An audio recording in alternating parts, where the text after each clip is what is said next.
10, 9, 8, 7, 6, 5, 4, 3, 2, 1, 0.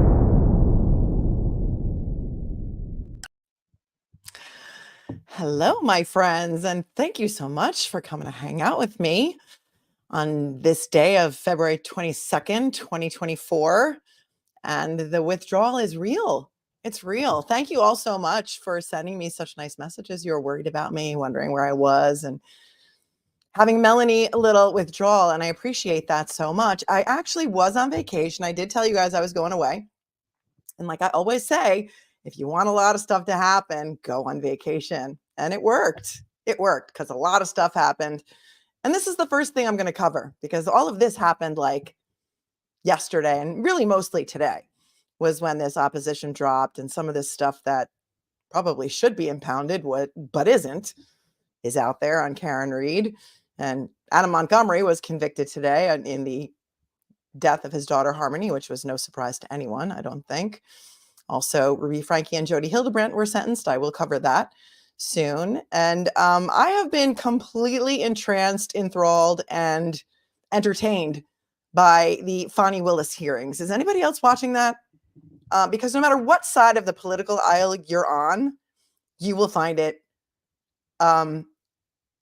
It's comedic gold, quite honestly. So I can't wait to get into that with you guys too. I don't know if you've been watching it, but if you haven't, you're really missing out. I spent the weekend with my good friend Dave Matthews. We were in Cancun and he played 3 nights on the beach with Tim Reynolds and it was amazing. What a long, strange trip it's been, my friends. And this trip just keeps getting stranger. This Karen Reed trip keeps getting stranger. If you follow me on Instagram, you can see a video that I posted of Dave Matthews playing Willie Nelson's Ain't It Funny How Time Slips Away acoustic in the rain. I mean, it was amazing. It was amazing.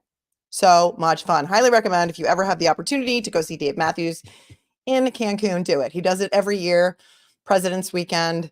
The kids are off from school, so it's a great time to get away. And it was really fun. And while I was there, I brought my travel light with me, which is behind me right here. But since they threw my luggage around so much, they must have broken it because it was kind of flickering and bugging the crap out of me. So it's a little dimly lit tonight, but I think this works. I think it's okay, right? I have some light from my screen over here. I have another little bit of a light.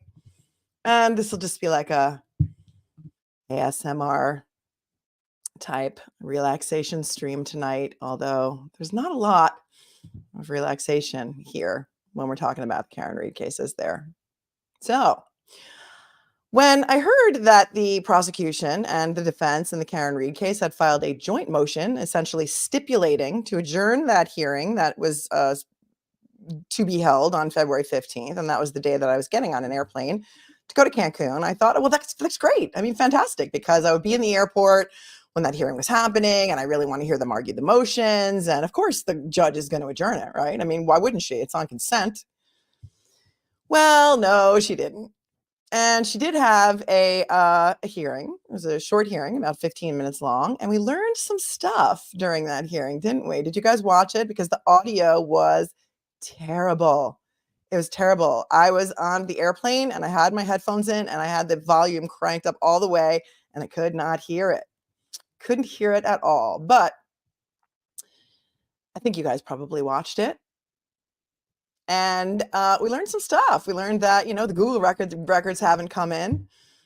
And Judge Canoni wanted to know, if the defense had called for the Google records. And Yannetti explained, like, hey, Judge, like, they're not going to respond to us. We're a defense firm. We're not law enforcement. We're not judges' chambers.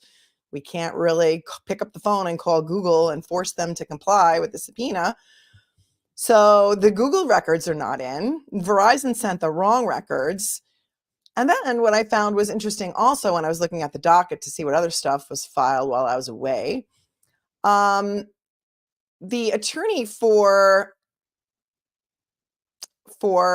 Proctor, and I think also Jen McCabe, submitted the messages and other things that they were required to submit by the court to the court under seal, or as they say in Massachusetts, it's impounded.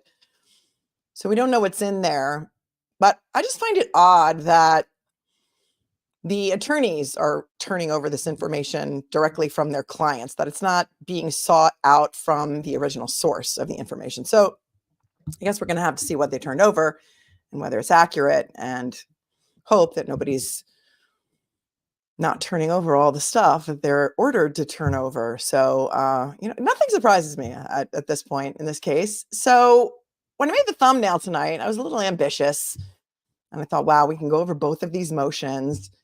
But as I started digging deeper and deeper into them, I realized there's no way I'm going to be able to give you the kind of time that you deserve on this case by doing both of these motions tonight.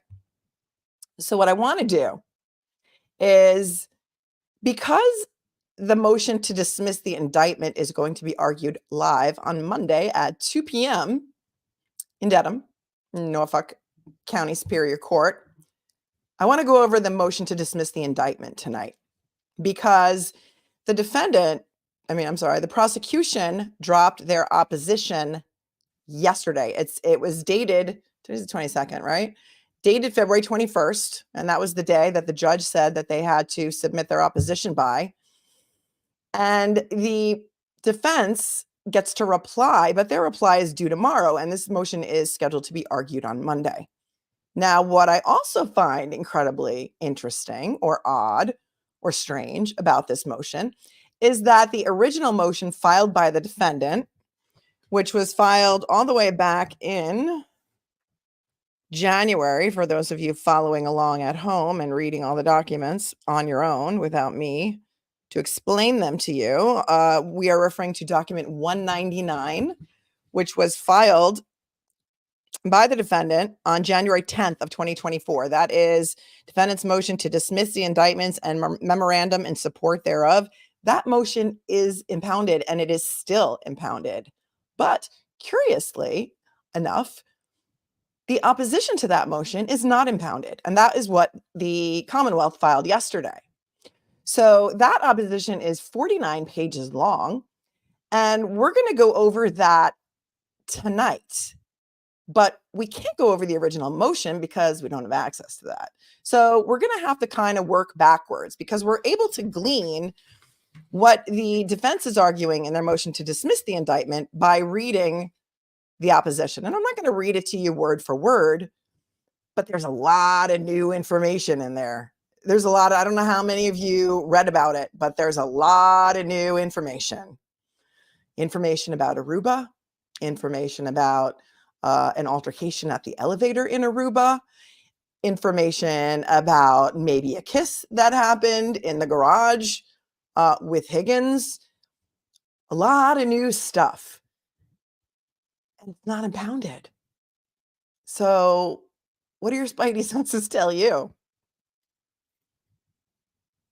They want people like me and the public discussing what's in their opposition? Because, right, it's a lot of dirt, Snatch. It is a lot of dirt. It's a lot of dirt. And I don't know, if we're going to play fair, maybe this should have been impounded too, and it should have been sealed. But no, we can get that. We just don't know what the original motion papers said. And then the motion that the defendant filed to disqualify the Norfolk DA's office and for sanctions is not going to be heard on Monday, which to me seems completely out of order, because Boston 25 is reporting today, Ted Daniel, that the TUI information has been turned over to both sides by the U.S. Attorney's Office. That's my verification, is that Boston 25 is reporting it, and Ted Daniel is a good reporter, and he dots his I and he crosses his T's. And so I'm going to take his word for it. And we learned at that hearing that did happen last week that there's a protective order that both sides need to sign, saying once they get this information from the feds, they're not allowed to release it. or they're not allowed to disclose it or tell anybody what it says. Not allowed to tell anybody. So this is Claire said, "Don't come here. Haha, I don't believe you," because he's probably here too. Oh, he said, "Don't come here." No, he said, "To come here." Yes. Thank you. Thanks, Claire. Thanks, Will. So what was my train of thought? So the feds have released their information. They had to go through that 2E process, which we went over at length. The 2E process is just hoops you got to jump through when you want information from the feds that doesn't involve your case. It's like if you send them a Freedom of Information Act request and you want information that was gathered by the feds and they're not a party to your case, they have to jump through these 2E regulations to give it to you. So apparently they've turned it over. Both sides have it. They're not allowed to talk about what it says. And in my mind, I'm thinking, okay, well, if the 2E information is going to be turned over, maybe that could affect the arguments in the motion to dismiss the indictment. So shouldn't that motion perhaps be adjourned? Because the defendant's motion was made in January. The opposition by the prosecution was filed yesterday. Hopefully, if there's anything in there that's useful to this particular motion, Yannetti's office and Alan Jackson's office have until tomorrow to reply to that opposition. And if there's anything in there that they can use in their reply, hopefully they'll be able to do that. I don't think she even set a date for the next motion, which is the motion to disqualify the Norfolk DA's office and to sanction them. And basically the sanction that they want is dismissing the indictment. So it's kind of like two motions to dismiss the indictment. I mean, that's the relief that they want in both of these motions. And listen, in New York, I'm going to be honest with you, there was a judge here who is the head of the Court of Appeals. His name was Saul Wachtler. And he famously said that a grand jury in New York would indict a ham sandwich. And, you know, the bar is really low. So this motion probably will not be granted, but there's a lot of new salacious stuff that we're finding out in the opposition from the Commonwealth. And we are going to go over that tonight. So, how's everybody doing? Thanks, Cal, for being a member for 4 months. So glad I'm back. Hope I had a great time. I did have a great time. Thank you, Maureen, for your super sticker so much, and for Diane for becoming a new member. All right. So, and convict a ham sandwich. That is correct. That's correct.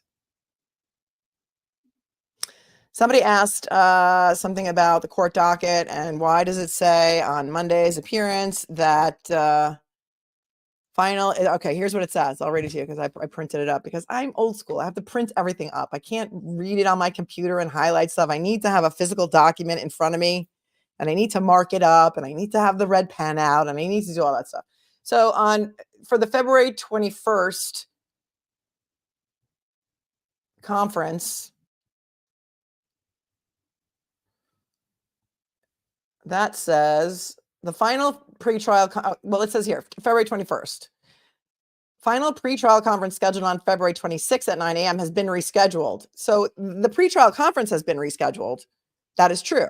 And it may be that they reschedule that to a different date because the trial is still supposed to go ahead on March 12th. Unless they said that the pretrial conference was going to be on March 12th, and now I'm completely confused. But the February 26th motions hearing is still happening. And that is Monday, and that is 2 p.m., and that is at the courthouse, and that is only going to be the motion to dismiss the indictment. Okay? Okay, so the pretrial conference was adjourned. That is not happening on Monday. Okay? The Judge Canoni also seemed very, I don't know, annoyed, I guess, that the LA attorneys were not in the courtroom on the 15th, which I thought was a little bit odd, considering that everyone thought that day was going, the case was going to be adjourned on that day because they had agreed to adjourn it. But she was annoyed, and then she didn't even tell them until the day before. I mean, I suppose they could get on a plane to get there in time, but you know, I don't know, kind of weird. But whatevs, wasn't up to me. Here's the thing. So this motion to dismiss the indictment is based on the fact that the defense is claiming, if I can pull this over here, because I'm all confused. I got too many tabs open. This is what I do. Too many tabs open. I don't know if I need to read the whole thing to you because you might have had somebody else read it to you. So we don't have to do that. But if we work backwards and you have the opposition, the argument starts on page 27.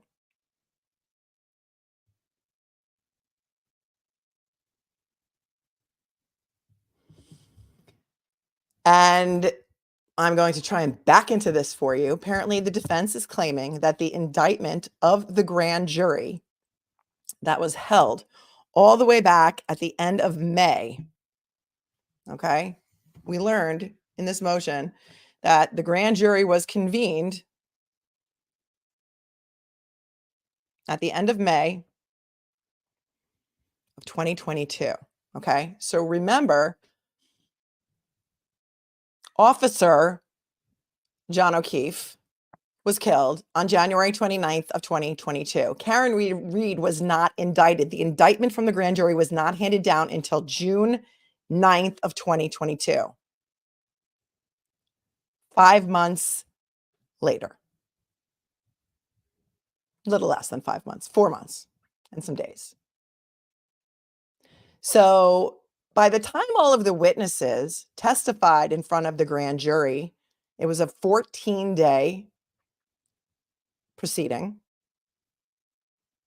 At least 4 months have passed. And we've talked about this before. We've talked about the fact that the witnesses' statements that are given closest in time to the event are likely to be the most accurate for obvious reasons. When an event happened a couple hours before,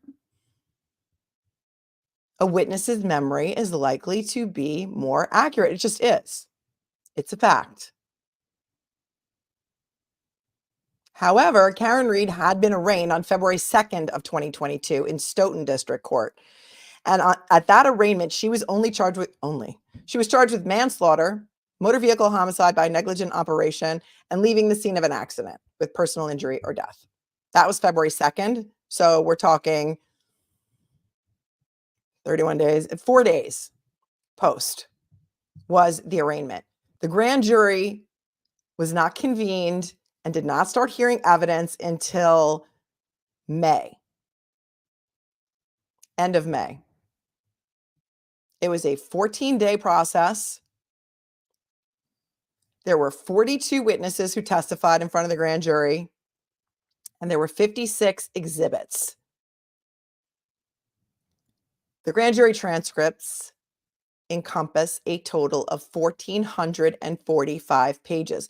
The transcripts are filed with the court as an exhibit, and they are under seal or impounded, as they say in Massachusetts, and we cannot see the grand jury minutes, and grand jury procedures and processes and testimony are secret, always. So we're not going to be able to access that.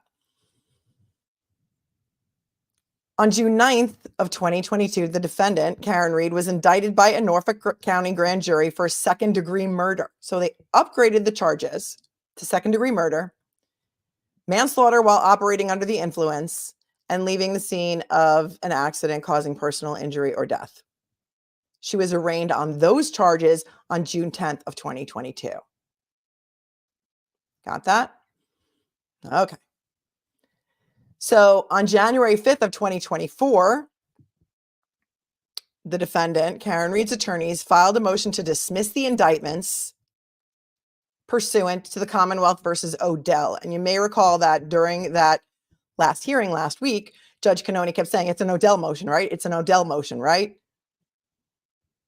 The name of the case that they're referring to is Odell.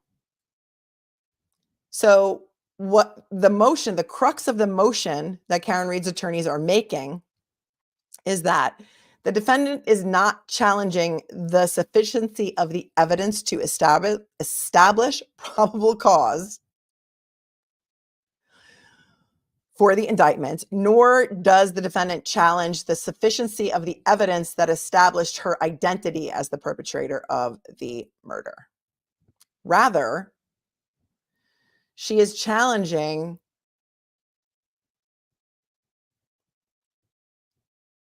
the bias of certain witnesses, and she is challenging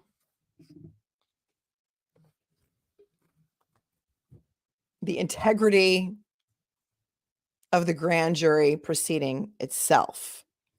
And like I said, we don't have access to the original motion, so we're kind of backing into this and working backwards.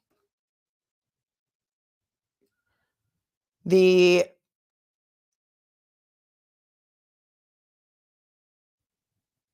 prosecution, in their opposition to this motion, goes through a lot of case law that I'm not going to bore you with. And the case law says in Massachusetts and mostly every other state that the dismissal of a criminal case is a remedy of last resort because it precludes a public trial and terminates criminal proceedings. Massachusetts courts adhere to the longstanding practice of subjecting grand jury proceedings to only limited judicial review and will not disturb an indictment so long as the evidence presented to the grand jury was sufficient to sustain the indictment and the integrity of the proceedings was not impaired. So defense is challenging the integrity of the grand jury proceeding in this case. Okay? They're not challenging probable cause. They're not challenging the fact that they may have evidence saying that it was Karen.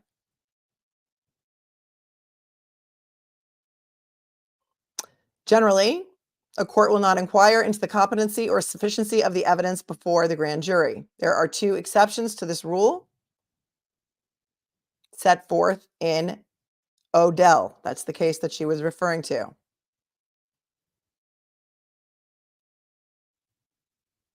Under the Odell line of cases, the court may dismiss indictments when the integrity of the grand jury proceeding was impaired by an unfair and misleading presentation. That is the defendant's argument.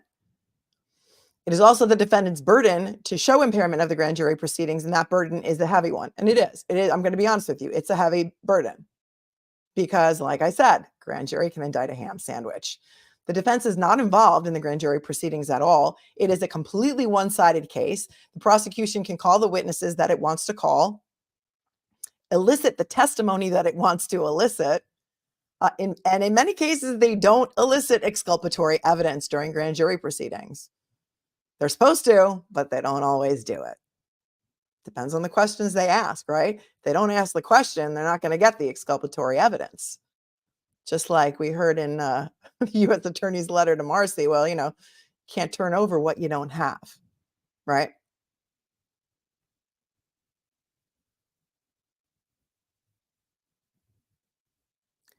So part of the defense argument in attacking the integrity of the grand jury proceeding in Karen Reed's case is Sergeant Lank.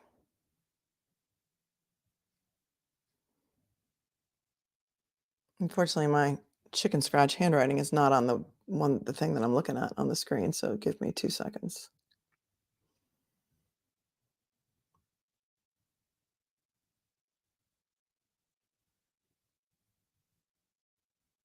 Okay, so specifically, the defendant is contending that the Commonwealth knowingly and recklessly presented false and deceptive evidence to the grand jury and withheld known inculpatory information. I think that's a typo. I think it's supposed to say exculpatory because exculpatory would mean evidence to show that she did not commit the crime, and inculpatory means that evidence that shows that she did commit the crime. So I think that's a typo in here because this is the Commonwealth papers. They say specifically the defendant avers that the Commonwealth knowingly and recklessly presented false and deceptive evidence to the grand jury and withheld known inculpatory information for the purposes of obtaining an indictment. In support of her claims, the defendant challenges the testimony of Canton Police Sergeant Lank and his testimony, attributing statements to the defendant that were made in the aftermath of Mr. O'Keefe's body being discovered. That Sergeant Lank also had an improper relationship or a relationship with the Albert family. That Trooper Proctor made false and deceptive statements throughout his testimony to the grand jury. The Commonwealth's failure to elicit a purported inconsistent statement of Christopher Albert, and the Commonwealth's failure to impeach Julie Albert's testimony. So all of those things are things that the defendant is challenging and saying, hey, because all of those things were allowed into the grand jury proceedings, that affected the integrity of the grand jury proceedings. We think that the indictments should be dismissed. We're going to hear a lot more from the defendant on Monday when they're allowed to argue this motion, because we don't have the papers and we can't get the papers because they're impounded. But those are the things that they are pointing to.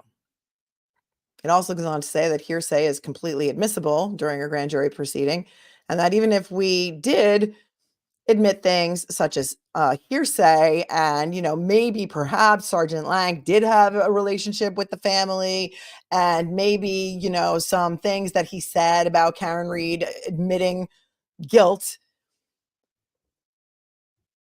it shouldn't really matter because it's cumulative. What Lank said after this at the scene, what Lank said that Karen said at the scene was duplicative of other evidence from a multitude of witnesses, including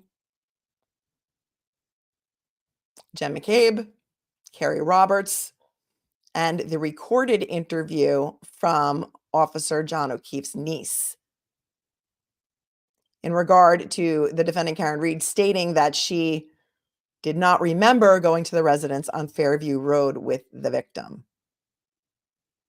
which, as I'm going to point out to you, is contradicted several times in the initial statements given by the witnesses that I just mentioned.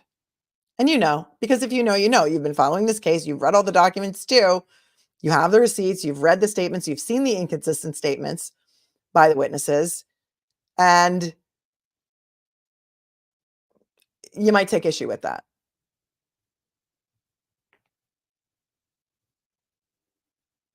Furthermore, they're saying that even if Sergeant Lank did say some things that may have affected the integrity of the process, the grand jury heard testimony from all of the responding police officers that arrived prior to Sergeant Lank and their conversations with Karen Reed.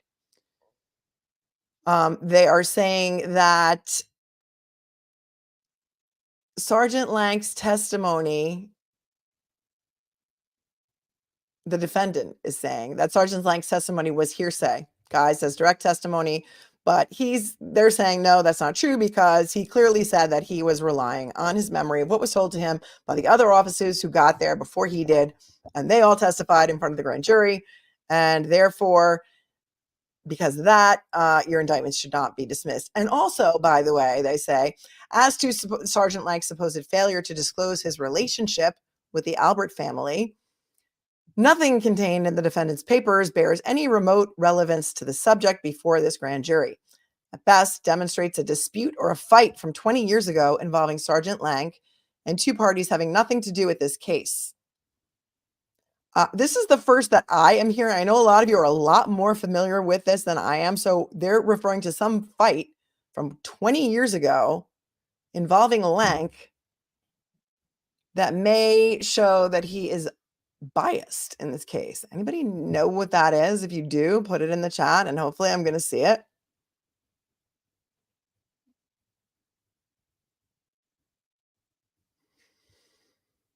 It says here, neither of the two members of the Albert family alleged to have been involved in this incident from 20 years ago were present at Fairview Road when Sergeant Lank arrived, nor did he interview either of them.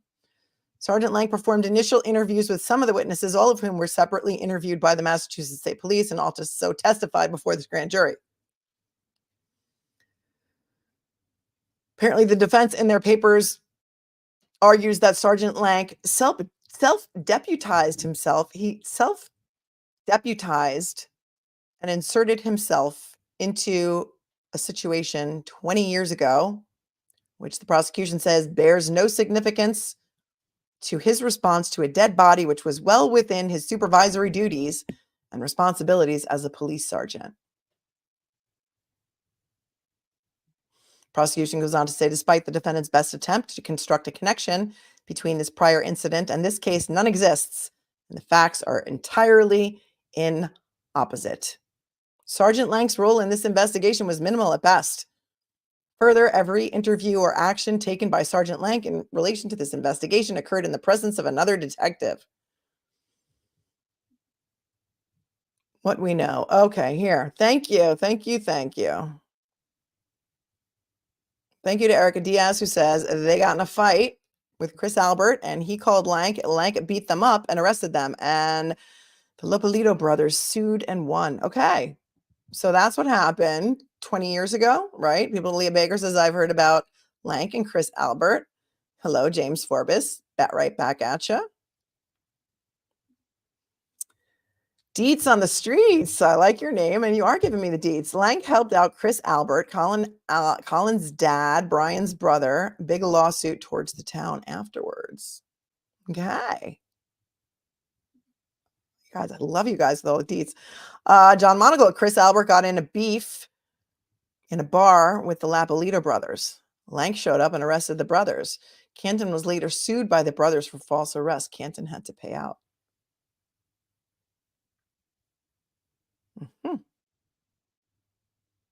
Everybody knows. Everybody knows except for me. All you guys from Canton chiming in, chipping in. Lank and Chris Albert and the Lapolito brothers sued Canton and won.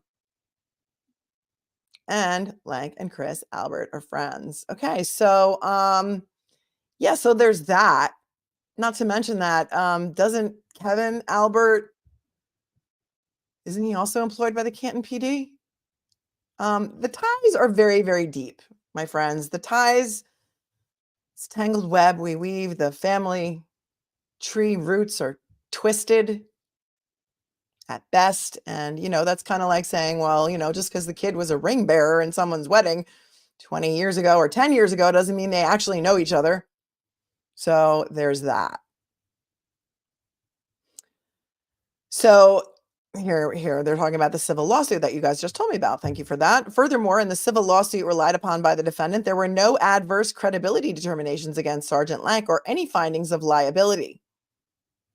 The case was dismissed by agreement of the parties. Dismissed or settled? Anybody know? Dismissed or settled? Because there's a big difference there. Dismiss. You don't agree to dismiss a case. You can agree to discontinue a case. You can file a stipulation of discontinuance once the case is settled. Oh, they settled. Thank you, Suzanne. Hi, Suzanne. Thank you. Thanks, Mandy. They settled. So it wasn't dismissed, my friends. It was discontinued based on a payout. Okay? That's how civil cases work. Yeah. John Monagle, no finding of liability. Then why did they pay out? Well, may not have gotten that far. It obviously didn't go to a jury to find liability. But usually you don't settle a case unless you want to get rid of it, especially a municipality. Municipalities are the hardest parties to get money from, because the money has to be approved by the town, the county, the city, and it takes forever, and it's very, very difficult. So if they paid out, there was something there. That's an inference that I'm going to draw in my 30 years experience as a civil litigator. Okay. I think I'm allowed to do that. After they say the case was dismissed by agreement of the parties, the prosecutor was wholly unaware of the civil lawsuit from 16 years ago. And even if the prosecutor was aware, he was under no obligation to disclose its existence, especially to a grand jury, as it is not exculpatory, nor were there findings of civil liability or an adverse credibility determination. No, because there apparently was probably no trial. Anybody know if there was a trial on that case? Hi, Kwam Lee. They paid out a couple $100,000. Care Bear, you and me, we are on the same page, girl. I keep saying that nothing else could surprise me, and I'm proven wrong every day. I know. I know. I guess it's that's funny. There was no trial. Yeah, no trial. Right. So, of course, there's not going to be an adverse finding of credibility because there was no trial. Okay. Did he give a deposition? Because that would be interesting. He could definitely be cross examined with that deposition testimony that he gave in that case because it was given under oath. If the defense firm is watching, just an idea. Maybe if he was deposed in that civil suit, you could get his deposition testimony. It'd be great cross-examination fodder if the case gets this far, because we don't even know if a trial is going to happen in this case. Because how in hell is a trial going to happen in how many weeks is March 12th from today? Like 3 weeks? I don't even know what day it is. But hold on, I'm actually going to look at the calendar because I want receipts on this. 1, 2, 2.5 weeks. How's it going to happen when they don't even have the Google records? They don't have the correct Verizon records. I mean, Karen's waived her speedy trial right, so they're not under the proverbial gun to get this case tried. What is going on here? I don't know. I don't know that it's going to happen. How could it? In the interest of justice, I don't know. So let's see. Then they're saying, apparently the defense argued that Canton PD lost jurisdiction of the case, and prosecution is saying Canton Police Department did not lose jurisdiction of this case because pursuant to statute, Norfolk County District Attorney's Office and law enforcement officers assigned to the office have the exclusive jurisdiction over all death investigations conducted in Norfolk County. I have questions about that too, and we're going to get to that when we go back to their new statement of the case, because there are so many new facts thrown into this new statement of the case that you are going to be amazed, enthralled, maybe surprised, maybe not. We'll see. They are saying that under current law in Norfolk County, the detective unit of the Mass State Police assigned to the Norfolk District Attorney's Office had exclusive jurisdiction to investigate the homicide of Mr. O'Keefe. Mr. O'Keefe, and I've circled, I feel like Fonnie Willis right now with my papers. This is my Fonnie Willis. This is my Fonnie Willis impersonation. If you know, you know. I circled in red pen how many times they call him Mr. O'Keefe in this 49-page opposition, and I lost count. Only once did I mention that John O'Keefe was a police officer. One time in 49 pages. Let that sink in.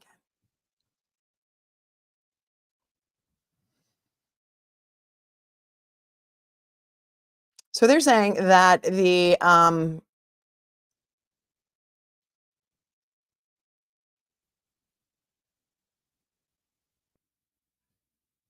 had the exclusive jurisdiction to investigate the homicide of Mr. O'Keefe, regardless of any conflicts within the Canton Police Department. Does that mean that they're admitting that there were conflicts in the Canton Police Department? I'm not sure. Remember, it's always important to understand what they're saying and what they're not saying. And you can read between the lines there. Then the prosecution goes on to say, additionally, the testimony before the grand jury from a number of witnesses was that no residents of Fairview Road exited their homes upon the early morning arrival of law enforcement and emergency medical services. It was not only Brian and Nicole Albert who were asleep at 6 a.m. during a blizzard. The defendant's attempt to stretch knowledge of one person within a family to a close personal relationship with every member of that person's family and social circle is simply untenable.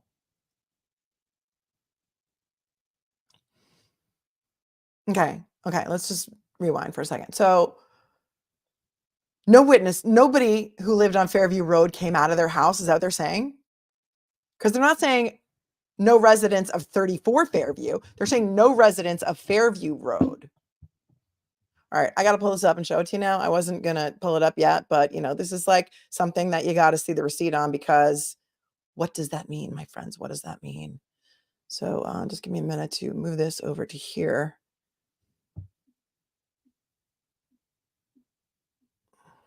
It doesn't want to go.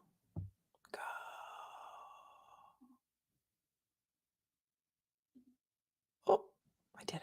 I did it. Okay. All right now.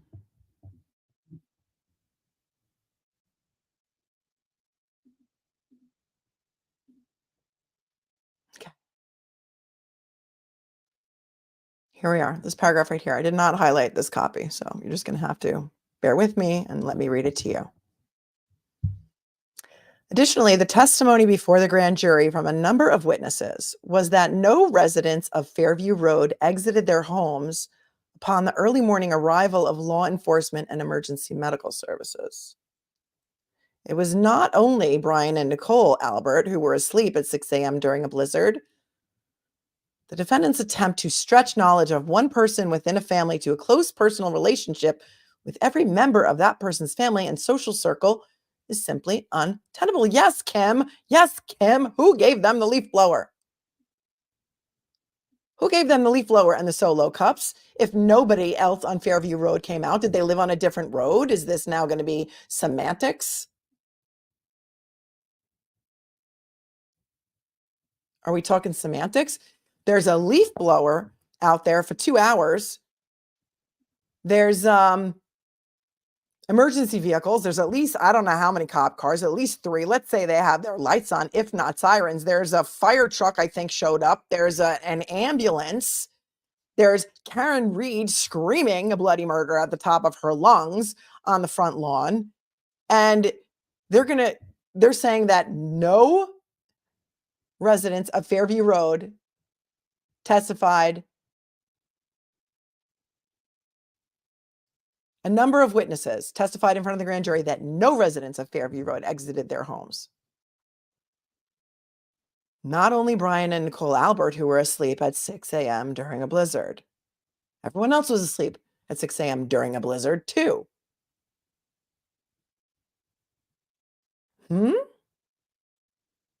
Yes, Chloe must have been asleep also. There was no dog barking. There was nothing. Yes, Mystery Maven, they got solo cups and a leaf blower from a neighbor. I don't know, semantics. Maybe that neighbor did not live on Fairview. Yeah, I don't know. I don't know, you guys. What time did the leaf blower start? Suzanne says the leaf blower was less than an hour as the scene was cleared by 7 a.m.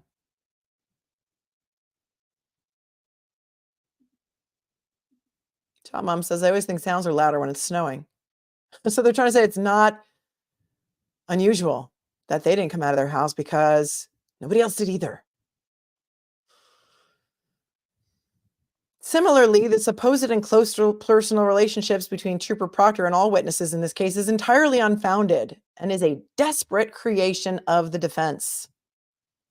The scant evidence the defendant repeatedly submits to this court comes in the form of a photograph from the trooper's sister's wedding from over a decade ago. Again, who cares if he was the ring boy, because they didn't really know him anyway. How many of your ring boys, ring bearers, flower girls do you not even know anymore from your wedding? If your wedding was 10 years ago. Remember, jurors are people like you and me. They come into the courtroom with their own personal experiences and their own, they don't leave their common sense at the door. Although they may be bus stop people, as the lawyers in the Maya case referred to them, bus stop people. Contrary to the defendant's claim, Trooper Proctor's testimony about the ring video and what it showed did not mislead the grand jury.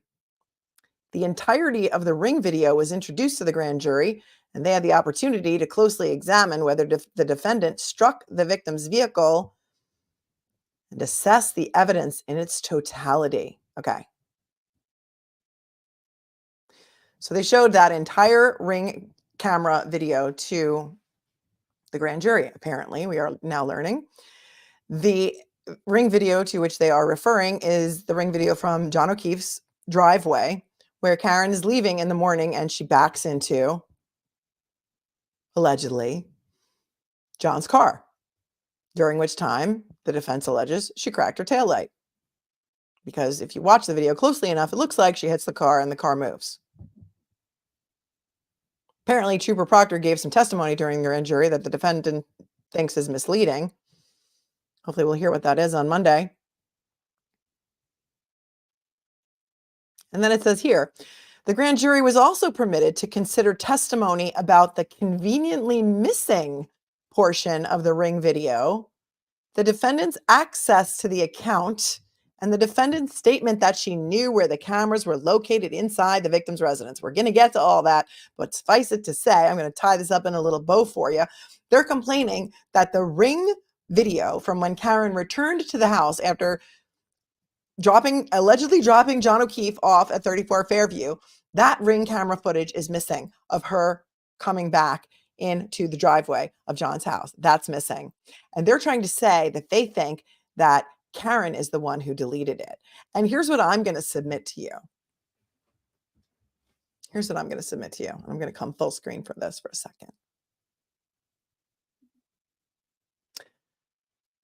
Everyone has a Ring camera, right? And your Ring camera video shows up on your phone, right? You have an app on your phone and you can see your Ring camera video footage from your phone. I've never tried to use it on my computer, so I don't know if I can access it on my computer or not. But I'm going to ask you this, and if I was trying this case, I would say this.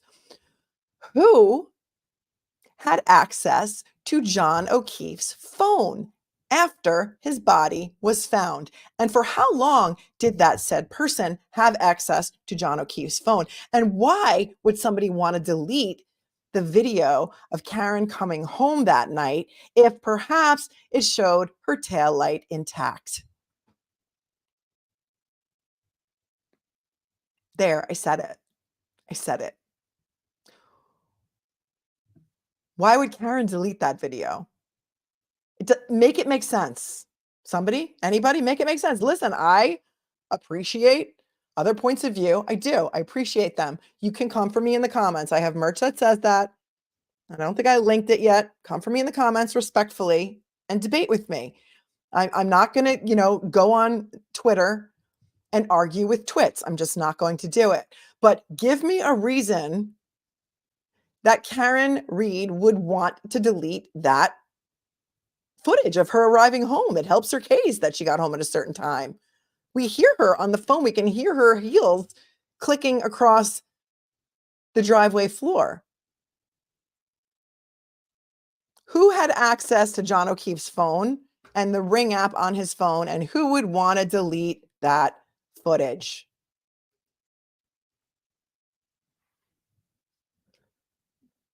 Snatch said you can't make sense out of nonsense, says Mozzie, but Snatch says you can't delete the whole thing. She would delete the whole thing. Right. Mandy said truth, or maybe it didn't even record her coming home. No upside to her deleting that, says DeAndre. So Tracy Leger, she did not have access. Rob Curie, Twitter does definitely suck, but it feels somewhat necessary. For breaking news, maybe, but there's just a lot of people hiding behind fake names, trashing everyone from, ridiculousness. Hi, Scott. Yes, rings do have laps, and depending on the weather and if it's on a battery. Oh, lapses, you mean like they would stop? Ding, ding, ding, ding, ding. Ding, ding, ding, ding, ding. I'm on a go. Ding, ding, ding. Pure, but she got home, so why delete that? Exactly.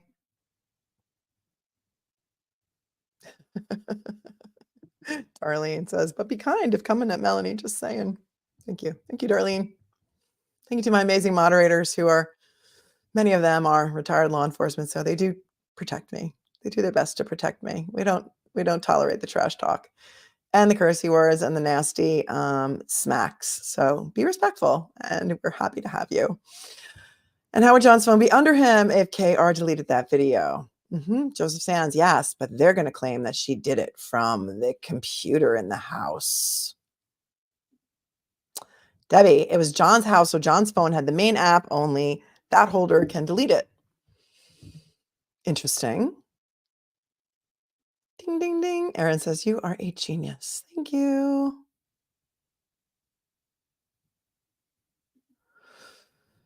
Hi, Diane. Melanie, you're in there. Who deleted John's Ring camera footage? The owner, John O'Keefe, after he got the crap beat out of him? Yeah, I don't know. And then Lauren says they deleted the wrong footage. Estrella said, I bet Jen knew his password to his phone. Well, I mean, if you have your facial recognition on your phone, right, you can unlock someone's phone by holding it up to their face. Or if you need a fingerprint, you can do it by taking their finger and putting their finger on the screen. You don't always even need a password. So it could be even easier than that. Sharon asked, does Ring footage go to a central computer like cell phone data? It does, but their retention policy is different. And here's another thing that I'm kind of curious about. At the very beginning of this case, there was a whole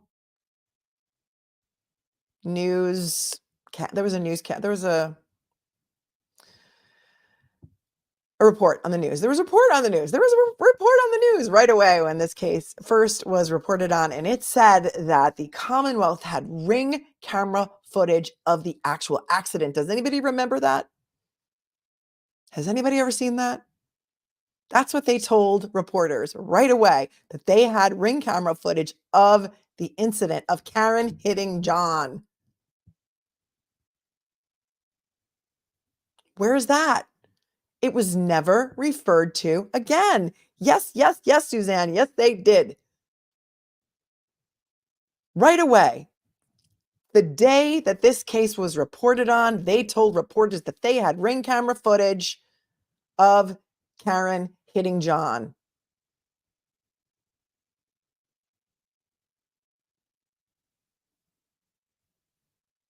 Right? Where is it? Where's that? Where's that Ring camera footage? Remember the footage that they were going to get from the sergeant who lives across the street, whose Ring camera was positioned exactly where the alleged accident occurred, on the left side of the 34 Fairview property, who's told law enforcement, yeah, my Ring camera footage didn't show anything interesting, so nothing to see here. Right?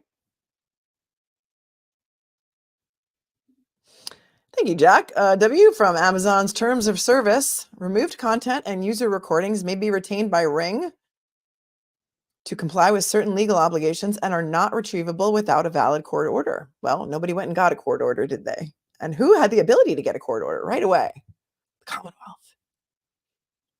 Right away. And I'm going to bet that they're familiar with Ring's retention policies. I'm going to bet that they are. And the other thing about Ring that I think is very interesting is that the creator of Ring doorbells went on Shark Tank and did not get a deal. Can you believe that? Those sharks really missed out.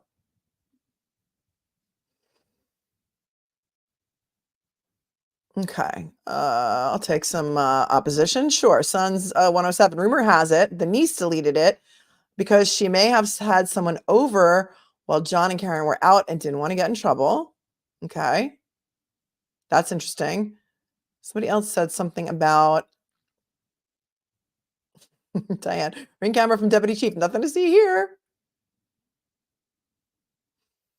Wait, there's another comment. And somebody says, Proctor, and he did put O'Keefe's phone in a Faraday bag. Tom Monagle, they said they had the footage, and that is why they arrested her within days before a full investigation was conducted. I submit to you that a full investigation was never conducted, but we Agree to disagree, right? Just kidding. Somebody said that perhaps you deleted it because they didn't want her. Oh, here. Arrow Saber, I bet they deleted the footage of Karen getting home, assuming she would stay there. Then they ditched the phone in the yard, so couldn't go back and delete when she left the house. Interesting. Interesting. Somebody said that she might have deleted it because she was wobbling, getting out of the car, but it wouldn't show her getting out of the car because the Ring camera is outside. It captures the outside of the driveway, and when she got into the garage, she would have closed the garage door and then got out of the car. So I don't know about that, right? Hmm? So, Patty Murphy, Melanie, it's like you've worked cases before. I hope Jackson and Yannetti see this if they haven't already thought of this. You know, my mind works in mysterious ways. Edward Scott, the defense did get a court order. It wasn't complied with. For Ring, they've had a lot of court orders that are not complied with. Verizon sent the wrong records. Google's just non-responsive. Lauren says there's speculation that John's brother deleted it. I don't know that he would have access to it. I don't know. Thank you, Patriot.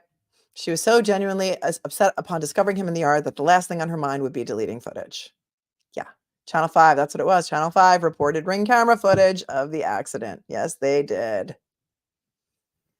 Yes, they did. Let's go back to this for a moment, shall we?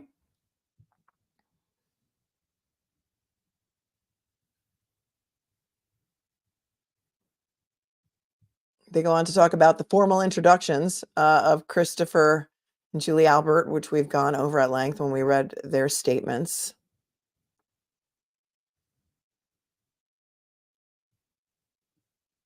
Jennifer McCabe's cell phone extraction, the entire thing was given to the grand jury as an exhibit. And here we go.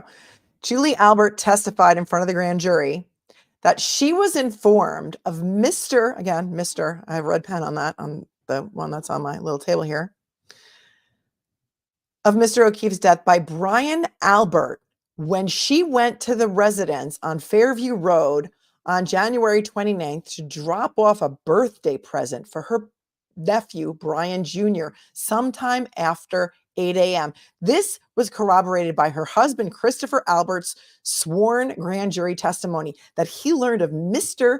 O'Keefe's passing from Julie within the same time frame. Wow.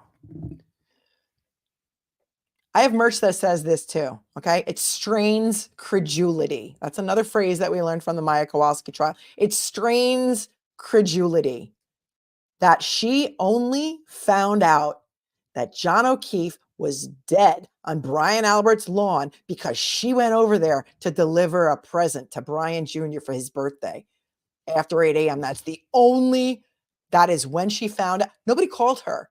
Nobody called her to tell her, oh my God, can you believe that John O'Keefe is dead on the front lawn? Nobody called her to tell her that.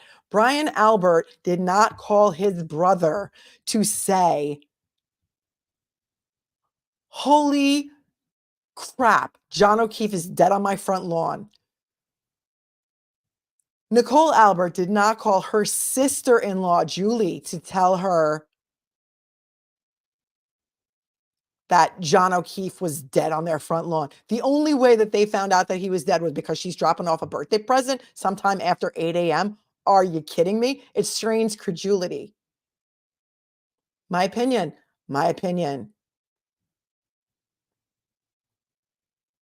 Julie testified. Wait. This was corroborated by her husband, Christopher Albert's sworn grand jury testimony that he learned of Mr. O'Keefe's passing from Julie within the same time frame. Julie testified that she had a missed call on her cell phone from Jennifer McCabe when she awoke that morning. Ms. McCabe testified that she had called Julie looking for Mr. O'Keefe after receiving the initial call from the victim's niece and speaking with the defendant. Neither Ms. McCabe nor Julie Albert testified to speaking with each other. Okay, so they didn't testify about speaking with each other. Were they asked? Were they asked if they spoke to each other? No, they didn't testify that they did, but were they asked? Let alone the imagined and dramatic conversation the defendant now posits occurred. Nothing was hidden from the grand jury. They were presented with all of the relevant information, conflicting or otherwise, and left as they should be to resolve any factual issues on their own from what they find the facts to be. And Marie says, oh, that's I Want My Vintage says, basically the CW pulled a fast one with the ring data. But Marie had a good point here. But the statement said they did speak to each other and the timeline didn't match up. So remember, they didn't testify in front of the grand jury until end of May, beginning of June. And the date of death is January 29 of 2022.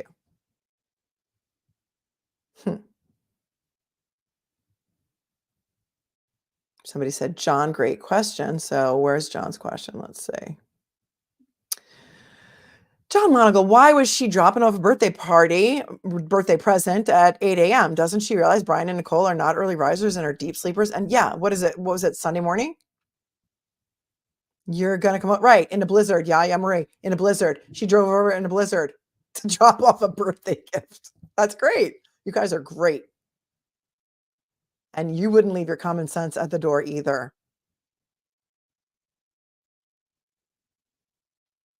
And NDF, I would say this to you too. NDF says she would delete the ring camera footage if the light was broken and she did not want them to see it was broken when she got home, maybe. Just playing devil's advocate. Right, correct. But then why wouldn't she also delete the footage of her leaving in the morning? Because her backing out of the driveway would also show. I mean, backing out of the garage would also show that the light was broken, right? Because if it was broken when she came home, it had to be broken when she left as well. We've seen that video. It doesn't look like there's a giant red piece of taillight missing.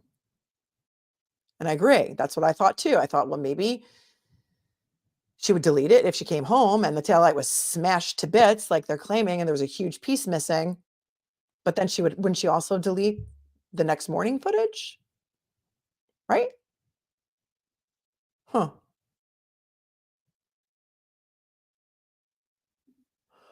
Tell Monagle, Julie, who went home with a migraine the night before, was up at 8 a.m. to drop off a present in a blizzard. Yep. That's what they want you to believe. It strains credulity, but they want you to believe it.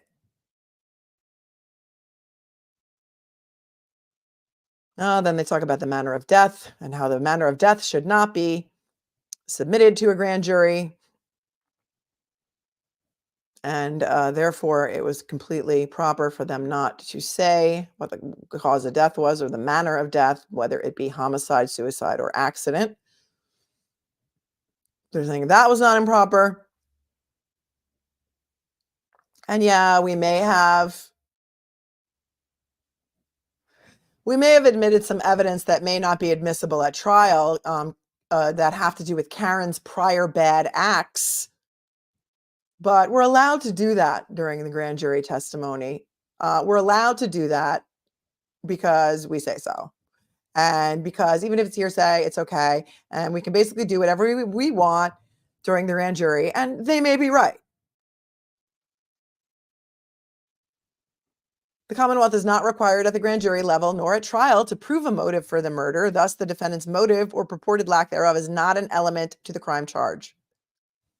No exculpatory evidence was withheld from this grand jury, and even if it were found to have been, the defendant cannot meet her burden that it likely would have changed the grand jury's decision to indict, because the Commonwealth's burden of proof to obtain an indictment is relatively low, and the defendant bears a heavy burden to show impairment of a grand jury proceeding. And that, my friends, is true. That is true.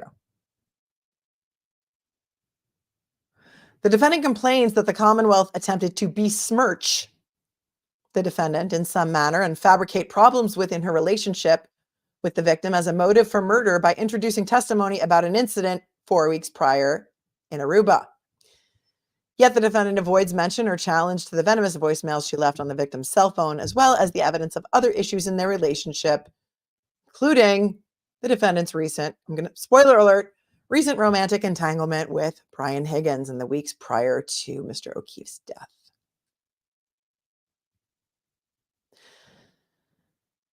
So since I already gave you the spoiler, we're going to go back now and we're going to take a look at the beginning of these motion papers, because the statement of the case, as the Commonwealth sees it as of yesterday when they filed these papers, has changed quite a bit since the last time we went over their statement of the case in the last motion, and it just keeps changing a little bit every time, and they keep adding new stuff. But we're finding out that most of this stuff was testified to in front of the grand jury. Oh yeah, Aruba. Wait till you hear about this, guys. We need to go back in time to page 1 of the papers that were filed yesterday, and what you hear from me may surprise you if you haven't read these papers yet, because we're just finding out about this stuff now. Let's go all the way back to the beginning, shall we?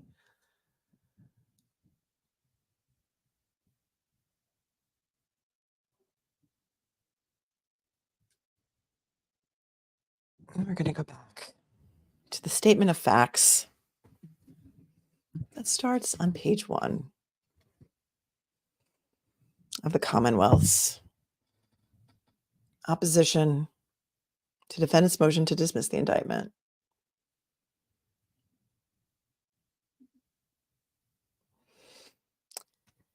And this begins on page 1. We talked about this earlier.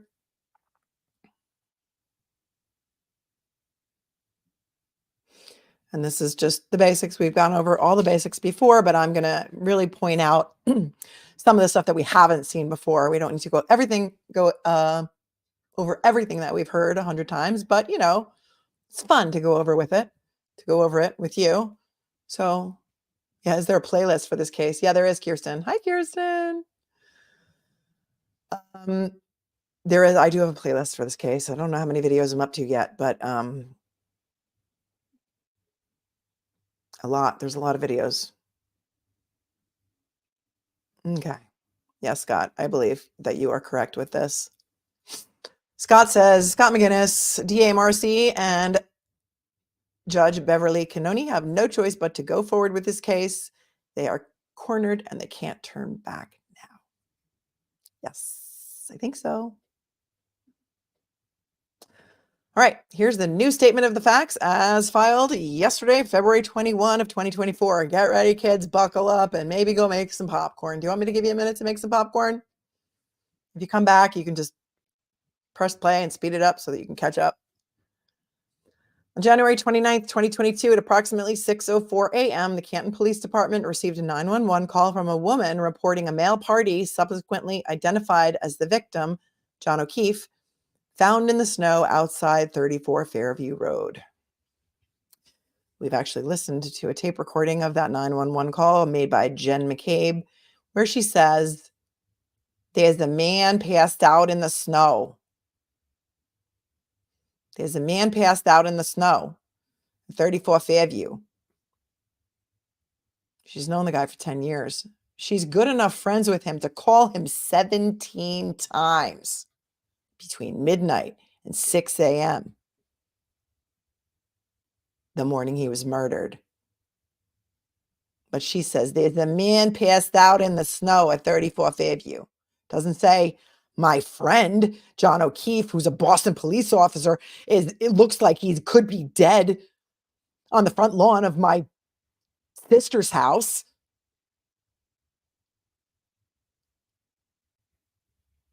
No, there's a man passed out in the snow.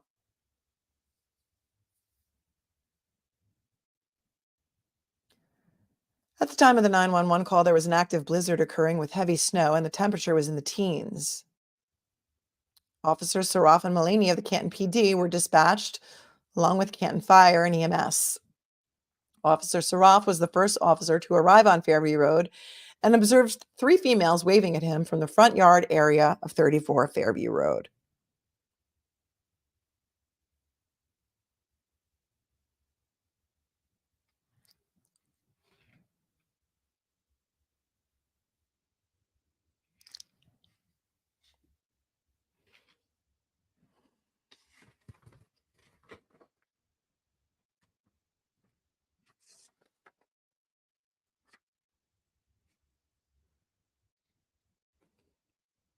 I was on the wrong page in my hand. Okay.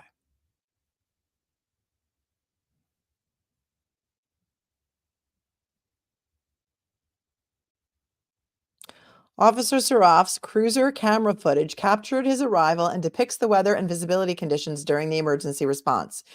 In the video, Officer Saraf can be seen utilizing the spotlight attached to the driver's side of his cruiser as he attempts to locate the calling parties in the darkness and blizzard conditions. Right. This is the dash cam footage, Leah. I can't wait to see it either, but the grand jury apparently saw it.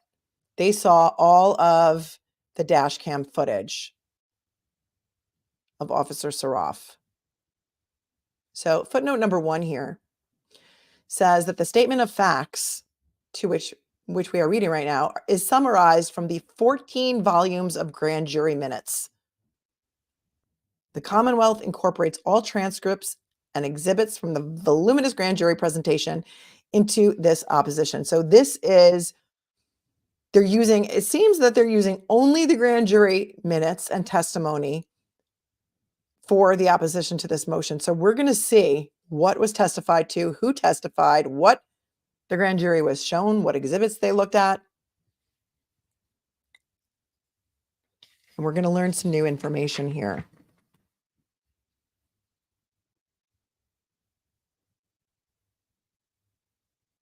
This is stuff we've all seen before, that it was Jen McCabe and Carrie Roberts and the defendant, Karen Reed. Says that Officer Saraf observed the victim, John O'Keefe, to be cold to the touch and not breathing.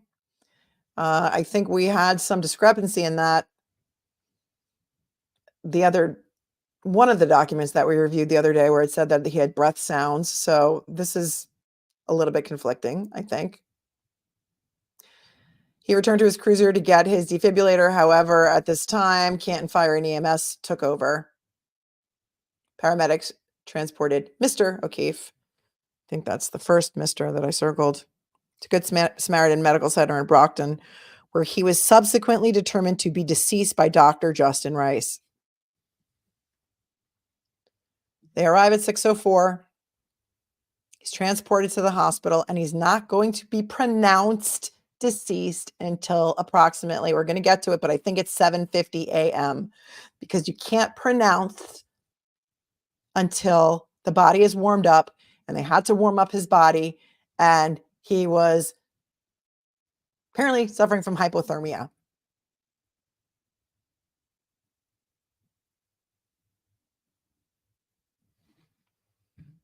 Next to arrive on the scene were Canton PD, Lieutenant Paul Gallagher, Detective Sergeant Michael Lank, and Sergeant Sean Good, who arrived on the scene shortly after the 911 call.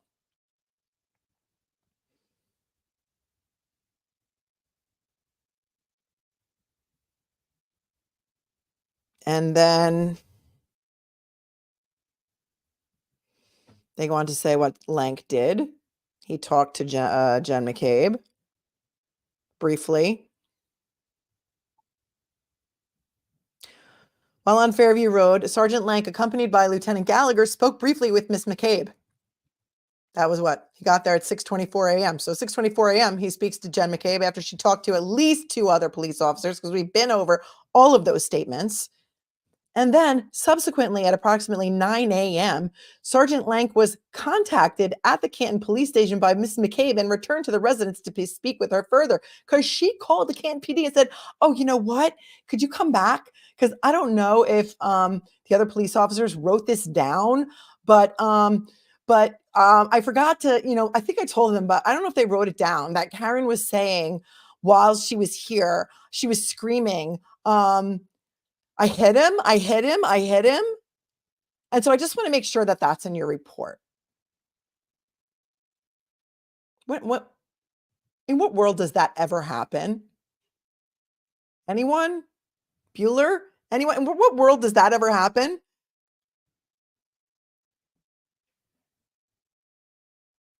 Strains credulity.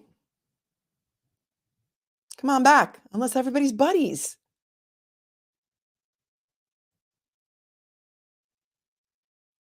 While on Fairview Road, Detective Sergeant Lang attempted to speak with the defendant directly, but she was overcome by emotion.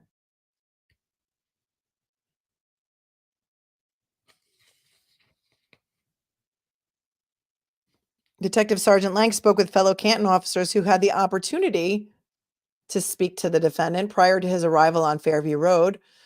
Sergeant Lang also spoke with the homeowners of 34 Fairview Road, Brian and Nicole Albert. So you may recall, we went over this last time when we went over all of the original reports from the Canton PD, because what we had gone over before was just the Massachusetts State Police witness statements.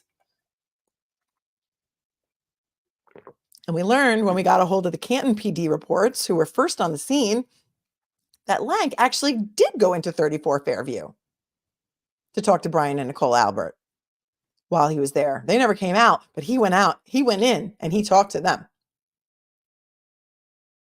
Did he look to see if there was a drinking glass in their house that matched the drinking glass that they found on the lawn? Nope.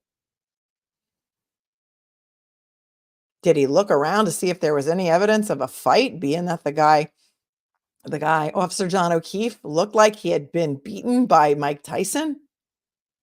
No. Hmm. Hmm.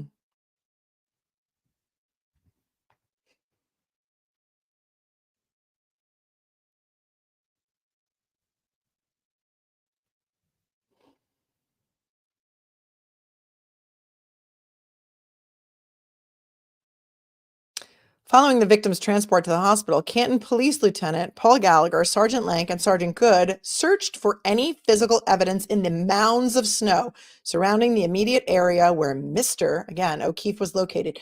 Mounds of snow. Well, my friends, I think the weather reports show that there was only about, I don't know, 2 inches of snow at 6 a.m., something like 2 inches of snow. And we also found out that Lucky didn't plow the road a third time before 6 a.m. because, you see, there was a Ford Edge parked and he didn't want to plow them in. So I don't know if there were mounds of snow, but okay. I mean, that's what they're saying. Blah said, did the house smell like bleach? Leah, 2 inches, 2 inches, 2 inches, 2 inch mounds. Oops, 2 inch mounds, unless they're counting what they blew with the leaf blowers.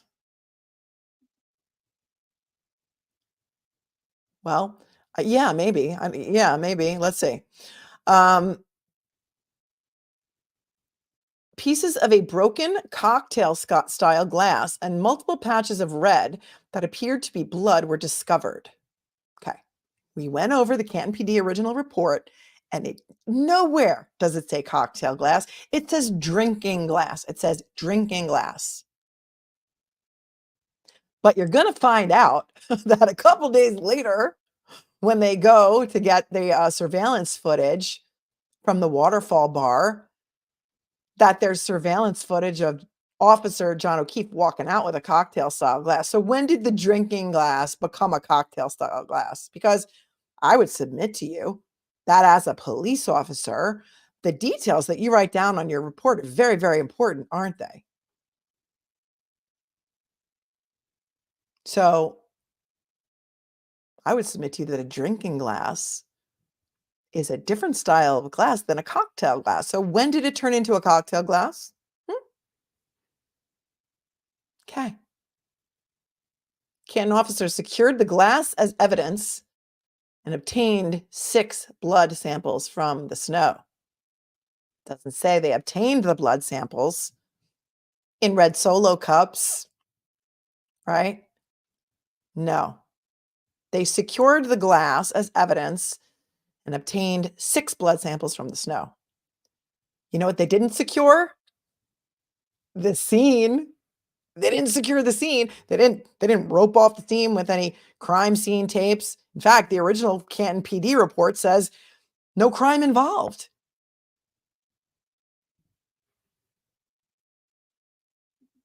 Mounds of snow, my friends. Arrow Saber, a drinking glass. What else do you do with any glass? They're all for drinking. Yes, correct. There are different types of glasses. There's the type of glass that's like a cylinder glass that they saw Karen drinking out of at the bar. There's a pint glass that you would perhaps drink a beer out of that was on draft. There are cocktail glasses. There are jelly jar glasses, all different kinds of glasses. And I would say that it would be important to accurately record on the police report what type of glass it is. So originally there was a broken drinking glass. Now it's a cocktail glass, which has a very distinct look to me. It's a cocktail glass. Well, I mean, I'm sure they saw what it looked like when they got the surveillance video. So that, that's when they decided it was a cocktail glass. Maybe. I mean, I'd like to see it, to see if it's like the same one that he was allegedly carrying out of the bar. Yep, there are iced tea glasses too. And somebody said he carried the glass in the crux of his arm because there was no injury to his hand. That's a great point, James Henderson. That is a great point. Oh, snatch through the looking glass, I say. Call me Alice because I'm always falling into the rabbit hole. If you want to follow me, come on down. Come on down, guys. Pint, wine, mug, and mega pint, says Alana. And that, my friends, is a reference to the Johnny Depp case because you know what? We can keep using these things over and over and over again. Yes, they did, Lauren. They called it a vase type glass. You know what that reminds me of? Like a vase type glass, since I was just in Cancun on vacation. That's like what they serve like a Mai Tai in, right? It's like the one that is like bulbous at the bottom and then it comes up and then it comes back out again, right? That's like a Mai Tai glass, I would say. Jim Schreifer says it sounds like a story from The Onion, right? Because you can't make this up. You just can't make it up. Yeah, Scott. And Scott, who is a retired detective, says, as a detective or PO, you're specific when it comes to detailing a crime scene. Yes, I submit that to you as well. Mega pint. Too funny. Okay. All right. And then this is interesting. Okay. Because we just read at the back of the motion, Massachusetts State Police gets jurisdiction in all death cases, right? Right. Well, the Massachusetts State Police Detective Unit assigned to the Norfolk District Attorney's Office was notified at approximately 6:38 a.m. Why? Why were they notified at 6:38 a.m. when Officer John O'Keefe was not pronounced dead until 7:50 a.m.? Inquiring minds want to know. It's not yet a death case, right? Huh. So they were notified at 6:38 a.m. by who? Who notified them?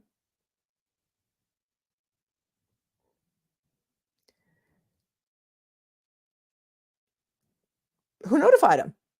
Wasn't there a screenshot deleted from somebody's phone with a contact information of, well, that was Brian Albert's contact information, right? Uncle Brian A. I don't know. Inquiry minds want to know. They responded directly to the Canton PD. According to footnote 2, and they say right here, footnote 2, the Norfolk District Attorney's Office, by statute, is in charge of all death investigations conducted in Norfolk County. It wasn't a death yet. It wasn't a death yet. Was it? No, it wasn't.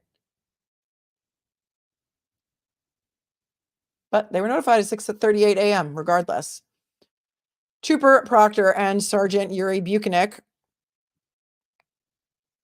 were among the troopers who responded and began interviewing witnesses. After leaving the Canton PD, they first spoke with Miss McCabe at her home. So 6:38 a.m., they're notified. Proctor and Buchanek report directly to Canton PD, and the first thing they do is go to Jen McCabe's house.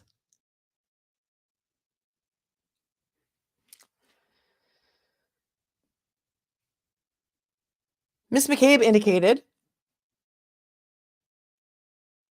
that she and some friends were at the Waterfall Bar and Grill during the evening of January 28. She arrived with her husband, Matthew, at approximately 9 p.m. At approximately 11 p.m., Mr. O'Keefe and the defendant arrived at the Waterfall together.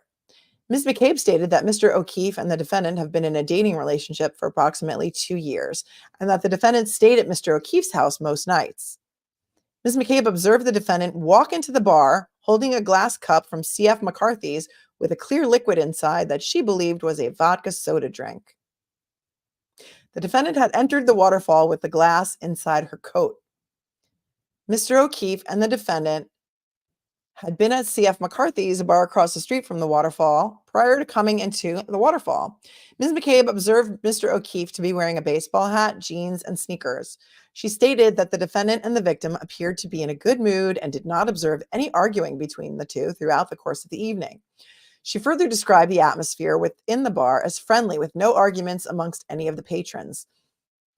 This description of the group and the atmosphere within the bar and between the defendant and the victim was consistent among each of the witnesses present that were interviewed throughout the course of this investigation. Remember that show?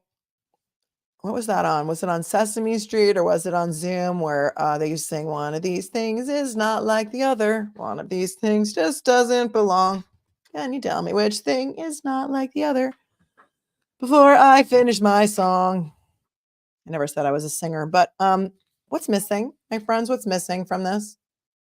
What else did she say? She said, neither of them appeared to be drunk at all. That Karen did not seem to be drunk at all. That she seemed to be totally fine. Well, they left that out here. Shockingly, no. As the bar began to close, everyone within the group was invited back to 34 Fairview Road, the residence of Miss McCabe's sister, Nicole Albert, and her husband, Brian. Miss McCabe observed the victim and the defendant leave the waterfall together.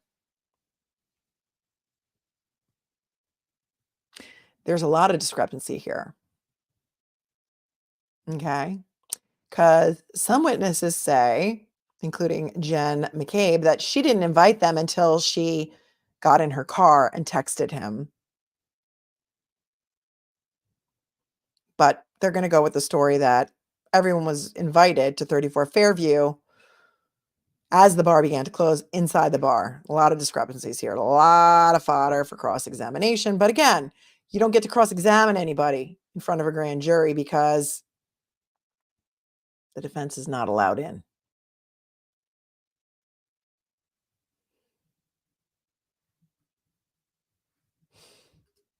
Jack says, I believe Karen was pretty drunk. I think that sort of proves her innocence. It's easy to set up a drunk person. Yeah.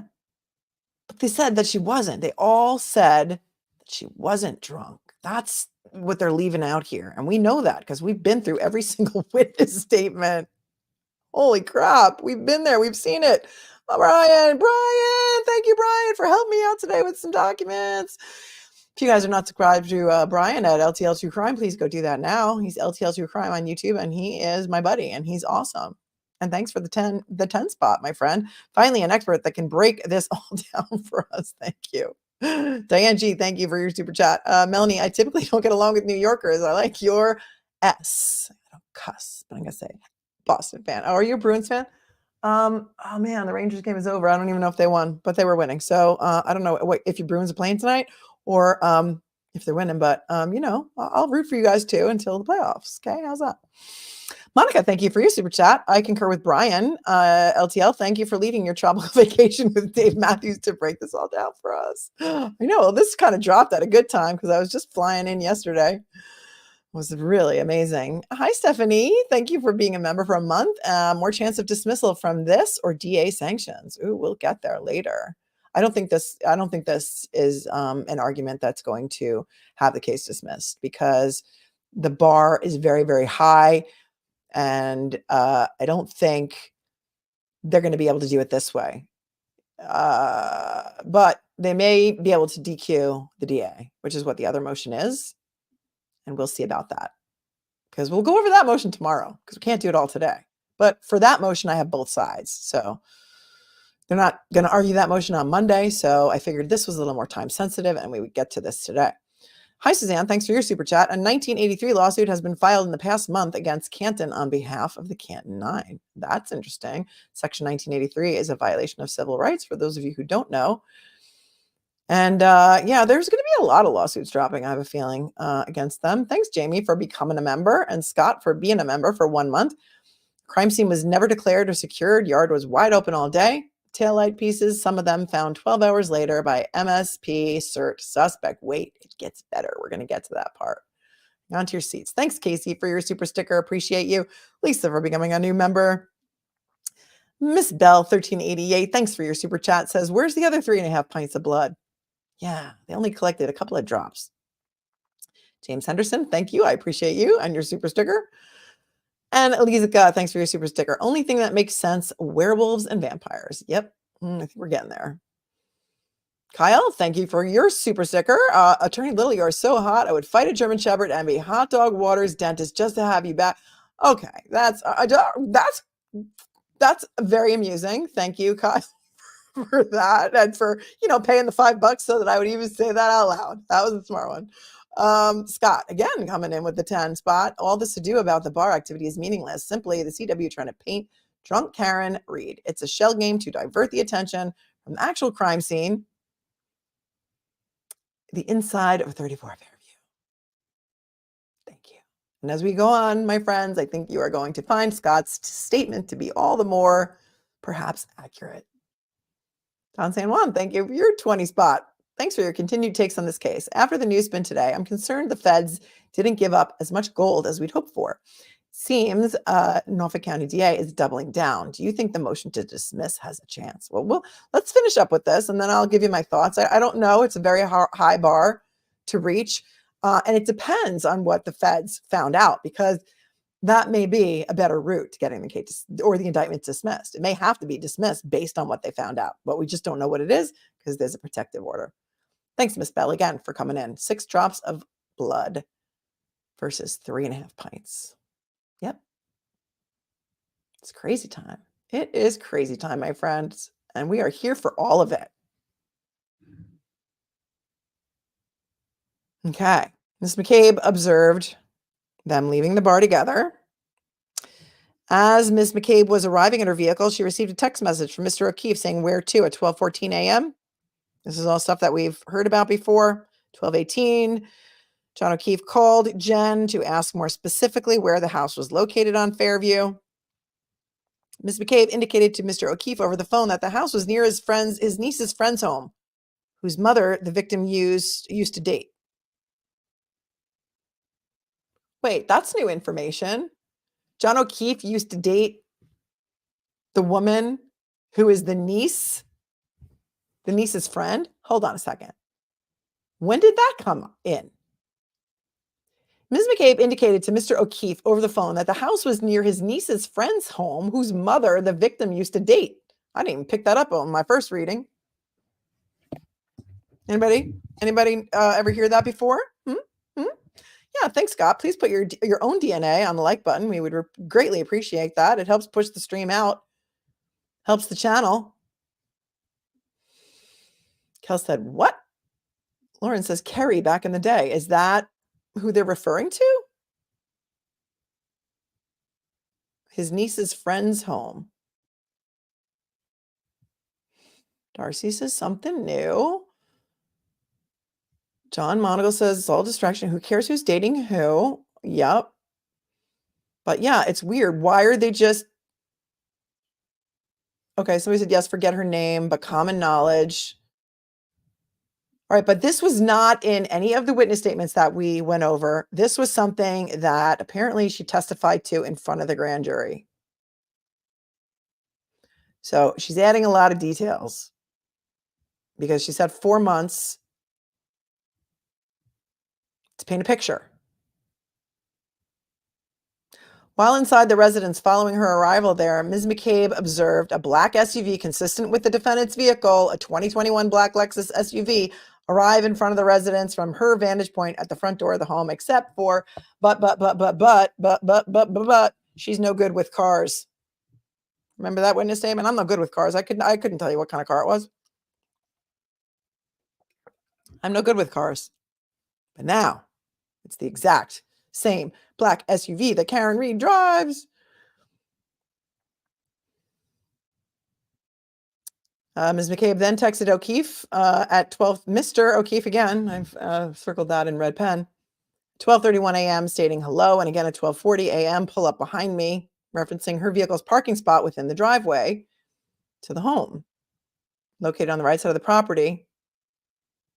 Looking at the residence from the street, Ms. McCabe then observed the black SUV move from its initial place where it had stopped on the street near the driveway and proceed to the left side of the property in the exact area where Mr. O'Keefe's body was discovered. Still, have they said at all since page 1 of this document that John O'Keefe was a police officer yet?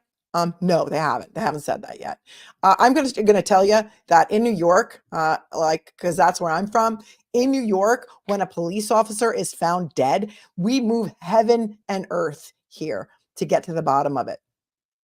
And I'm not saying that all the other investigations go by the wayside, but everyone drops what they're doing to find out what happened to their brother.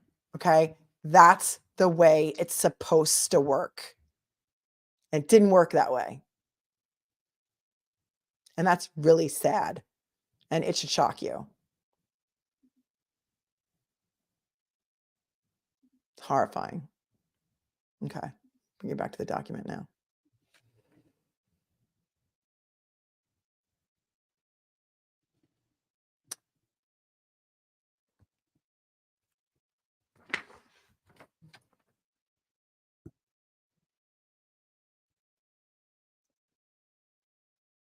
Okay, so here she says here,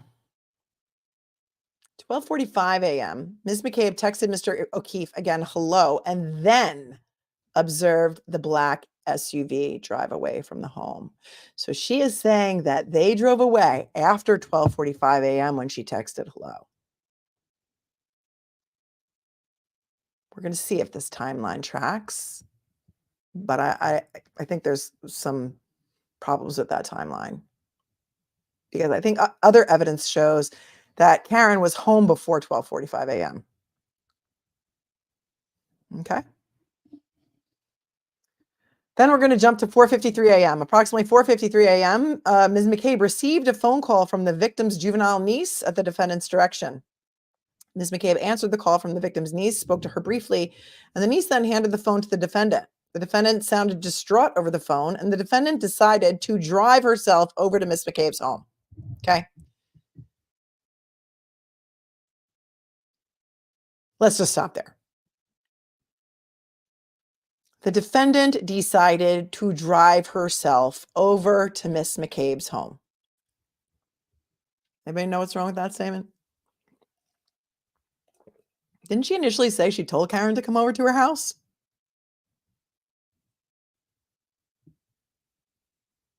I think so. Edward Scott said that's why. Oh, Edward Scott, you guys are moving quickly here.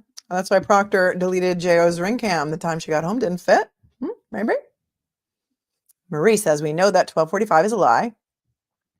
KR arrived home at 12:41. Oh gosh, I'm remembering things. I don't have complete early onset Alzheimer's.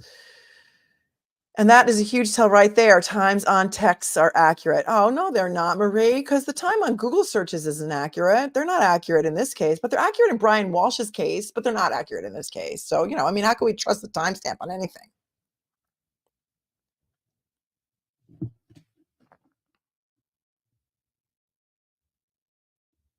Okay.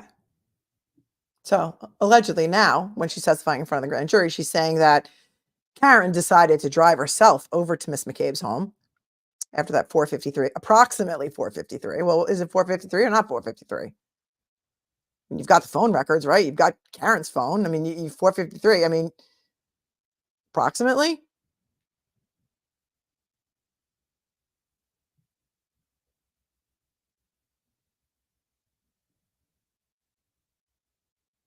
The defendant told Ms. McCabe that she last remembered seeing the victim at the Waterfall bar. Again, That's what she's testifying to in front of the grand jury in May, June 2022. That's not what she initially told the police officers on scene. I don't even think she told Proctor that. But don't quote me, because maybe she did eventually tell Proctor that, but she didn't tell the first couple of people that interviewed her that.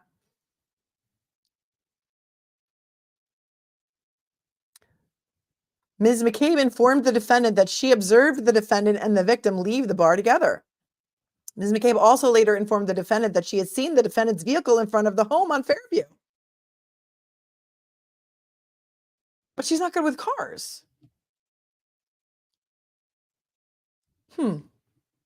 Okay. So interesting.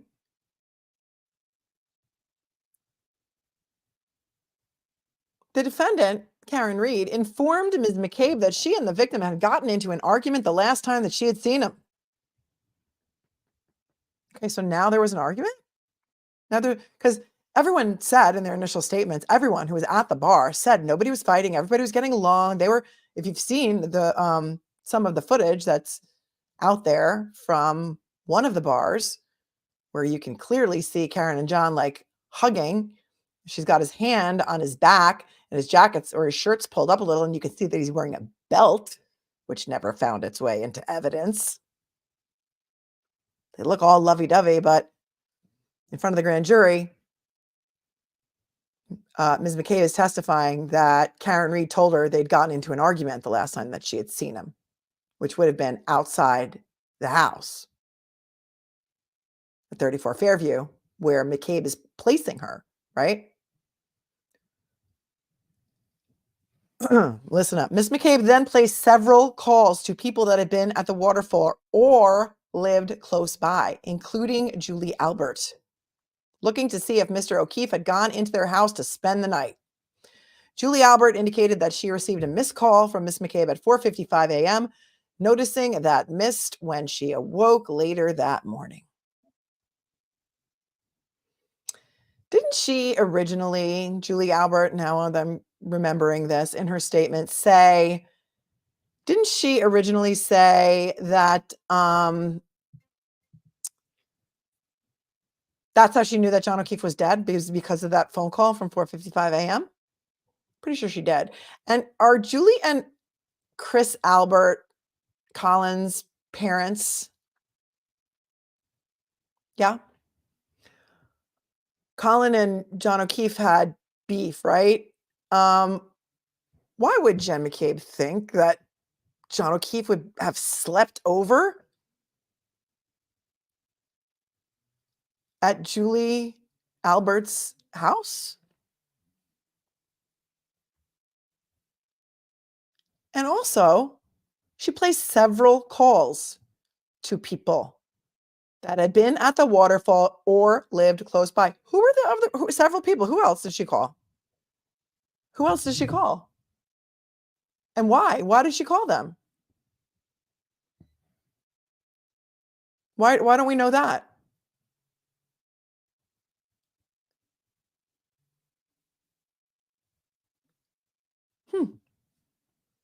Did she call her sister? Because that's the last place she saw Karen Reed and John O'Keefe. Did she call there to say, did John O'Keefe come to your house at all last night? No, she didn't need to. Carol Ingram says Proctor was suspended for 30 days for purposely misspelling names on reports. He did this so that the system wouldn't tie anyone together. Did you know this, Melanie? Did you hear this? No, I did not hear that. I did not hear that he was suspended for 30 days. Because a lot of people did point out to me that he misspelled the names on the reports. No one pointed out to me that there was a suspension. So I don't know about that, Carol, but that's interesting to me. Can't verify it, so I don't know about that. Somebody says misinformation, nope, false. I don't know. I don't know if that's what you're referring to, so I can't verify that. I don't know. I did hear from a lot of people that names were misspelled. Can't verify it. Don't know that he was suspended. Colin belongs to Chris Albert, right, and Julie, right. Okay, so who else did she call and why did she call them? These are things I want to know. She didn't call her sister, but she called Julie Albert to see if Mr. O'Keefe had gone to their house to spend the night. Why would he do that when they lived a couple of houses away from his house? Make it make sense. The defendant arrived at Miss McCabe's home around 5:30 a.m. Shortly after the defendant arrived at Miss McCabe's home, Miss Carrie Roberts arrived there, as she had also received phone calls from the defendant early in the morning looking for the victim. There's a discrepancy here, because Carrie Roberts' original statement says that she met them at John O'Keefe's house. She did not go to Jen McCabe's house. I don't know when everybody changed, when this whole story changed, but the statement given at the scene says that she went to John O'Keefe's house, and that's where she met Jen McCabe and Karen. Now we're learning this story about how Carrie Roberts followed them from Jen McCabe's home back to John O'Keefe's home, because that made a lot of sense, because, Karen had just left John O'Keefe's home. Why would she need to go back there and check him again?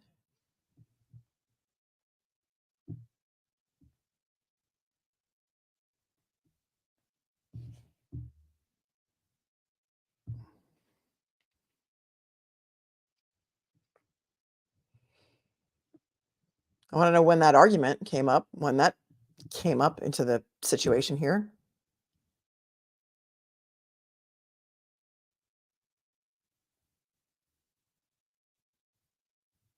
Ms. McCabe then drove the defendant's vehicle from her house back to Mr. O'Keefe's house, as the defendant was too hysterical.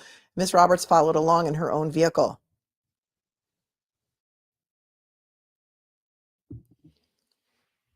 While driving to Mr. O'Keefe's house, the defendant stated to Miss McCabe, "Could I have hit him? Did I hit him?" Well, yes, because that's when she called Trooper Proctor to tell him to come back around 9 a.m. because she wants to add some things to her statement.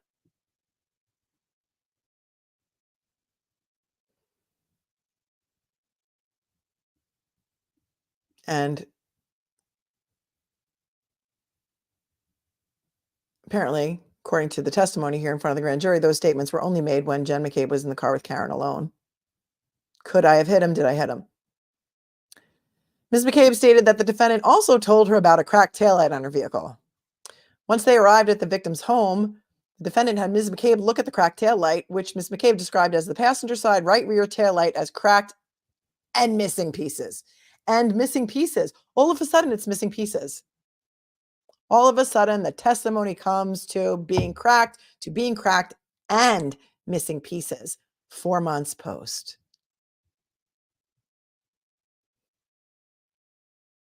That's the first time that I'm hearing Jen McCabe say that there were pieces missing from the taillight. Anyone else? Anyone? Bueller?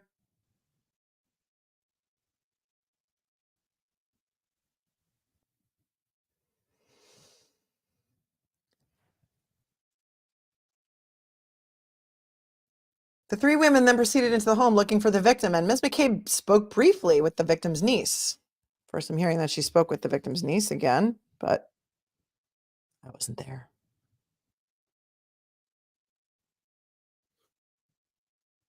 I don't know when that came up. So they all get into the car to go back to 34 Fairview to look for the victim. And they are amazed that when they turn down the street onto Fairview Road, that Karen, who's sitting in the back seat on the passenger side of the vehicle, which means that 34 Fairview would have been on the left side of the car. She'd be the furthest person away from John O'Keefe's body. Ms. McCabe stated that the defendant screamed to open the door and ran directly over to the body near that cluster of trees and laid on top of him for warmth and began CPR. Karen Reed screamed to open the door? Why? Was there a child lock on the door? Does Carrie Roberts have babies that she would need to put a child lock on the back door? Would she not be able to open her own door? Why would she scream to open the door? Is it a two-door car? Anybody help me out there? That's all right. That's all right. We're not going to be here all night. We're going to speed it up a little bit. Don't worry. Don't worry. I'm with thorns. I wasn't born with thorns. This is, it's too good. It's too good to not listen. It's too good to not go over it. Because When did they add the detail in that she screamed to open the door? Why couldn't she scream? Why couldn't she open her door? Well, somebody says my doors automatically lock when in drive.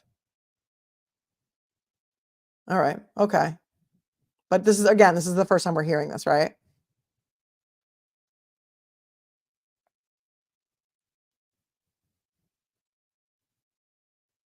The defendant then yelled at Miss McCabe twice to Google, how long do you have to be left outside to die from hypothermia or something to that effect?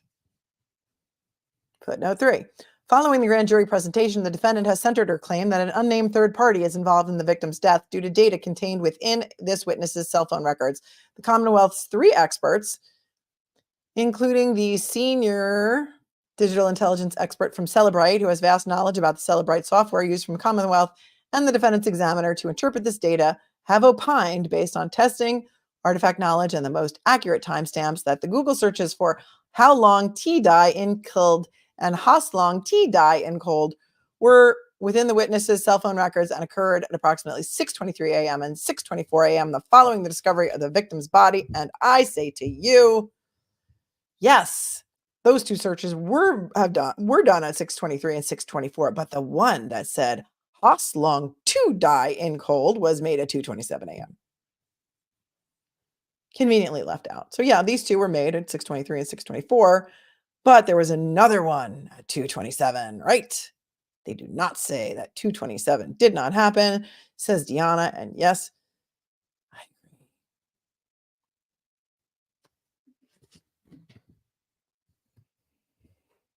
Hi, Suzanne. Thanks for the $5 super chat. Jen McCabe called John's phone at 5:52 a.m. I have the limited records in an early motion if you want them. Jen is lying. Well, she called him 17 times. I think between midnight and 5:52, and all of those calls were deleted. And I said, why do you think she was calling him so many times?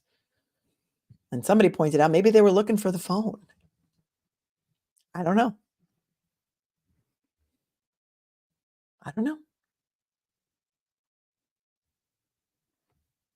So there's the Google searches.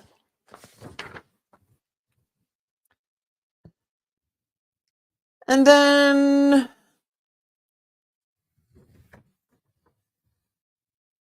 we're still on this page.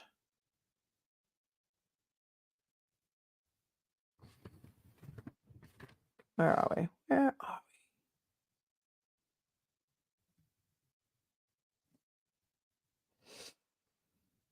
Troopers also interviewed the homeowners of 34 Fairview Road, Brian and Nicole Albert. Both confirmed they had been.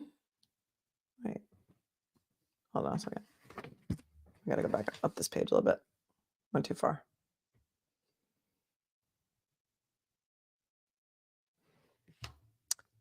January 29th, the troopers interviewed Matt McCabe separately from his wife. He said he'd known Mr. O'Keefe for 8 years, met the defendant a handful of times. I think this is all pretty consistent. He observed them enter together. He observed him to be wearing a baseball cap with a curved visor, and the defendant to be drinking a clear liquid drink, possibly vodka. He left last from his group and was heading to his brother-in-law's home at 34 Fairview. When he entered his vehicle, his wife Jennifer was on the phone with the victim, telling him to go to 34 Fairview. But I thought they were all invited inside the bar. But now he gets into his car, and now she's telling him to go to 34 Fairview. So more inconsistencies. And of course, he's looking out. He's looking out the storm door of the house, and he saw the dark SUV pull up, parked initially in front of the house, and he saw it had moved to the left side. And then he saw the same vehicles driving off down Fairview, heading in the same direction it had been facing while parked. No 3-point turn. He saw it drive away without a 3-point turn.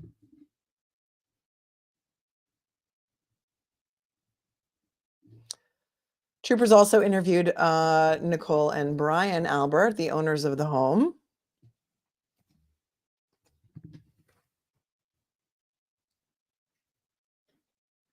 They left around closing at the waterfall and returned to their home.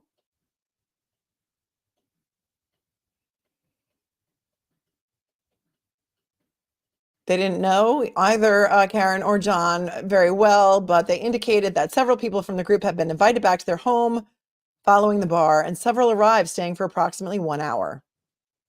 Both indicated in their sworn testimony before the grand jury that their nephew Colin Albert, while present at the home upon their arrival, had left their home well before any of the guests' arrival from the waterfall. Several other witnesses called before the grand jury similarly confirmed this. Okay, I'm going to ask you a question, and I'm genuinely curious about this. Why was there so much testimony in May and early June of 2023 that Colin Albert was not there? This was before she was even indicted on murder charges in June. Why is there already a focus on Colin Albert not being at the house if John O'Keefe never went into the house? What does it even matter?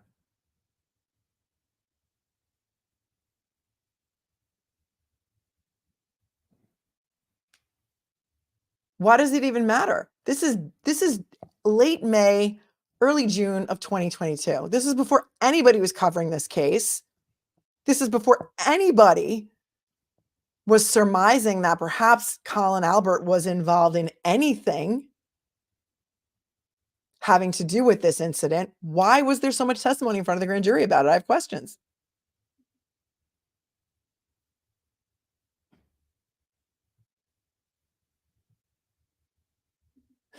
Rob Curie. But Bang Bang was subpoenaed in April 23. So that tells you the feds knew he was there same time as John. Heels in the Air says, but because that is what Karen was claiming and they knew it would come up. Yeah, but I'm going to submit to you that in front of the grand jury, when they're looking to indict a ham sandwich, it doesn't matter, right? All they need is to show probable cause. The feds were in April, but not April 2022, April 2023. Remember, this is 2022 when this grand jury was convened and was hearing testimony. This is late May, early June of 2022. I don't think Karen's team was accusing him of anything. It makes me go,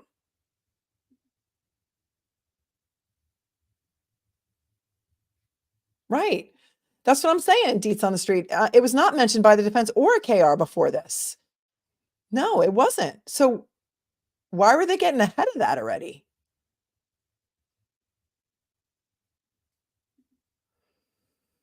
Half Hammer, funny how the Cowboys fan account accidentally admitted today that it wasn't Allie who picked up Colin that night. Funniest part is that it confirms that Allie and Colin texts were indeed fabricated. Mozzie says he's probably the one that wanted to come forward with the truth. Lindsay, no, I don't think Aiden started covering this until 2023. April 2023, right? This is still 2022.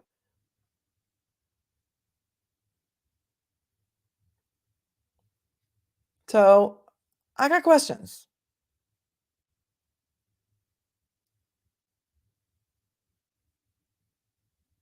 Neither were aware that the defendant and victim had planned on coming over, although they would have had no issue if they had been aware. Okay, but you said before that you invited everybody over inside the bar, and now you didn't know that they were coming. Okay, so the whole thing is just fakakta, as we say here in New York.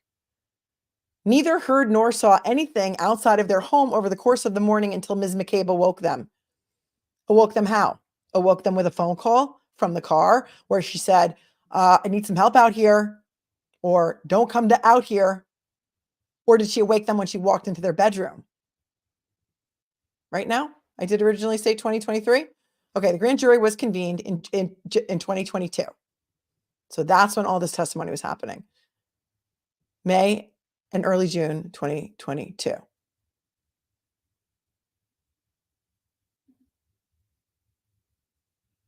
Okay, just to clarify. So they weren't aware of anything outside their home over the course of the morning until Miss McCabe awoke them. We don't know how, by the phone call from the house or from when she went into their bedroom, which is something else that she said. Ryan Nagel, we've been over his statement several times. Nothing really changes there.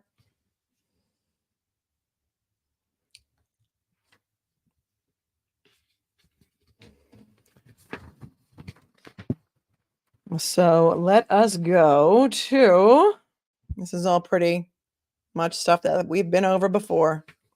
Feels like we've been here before.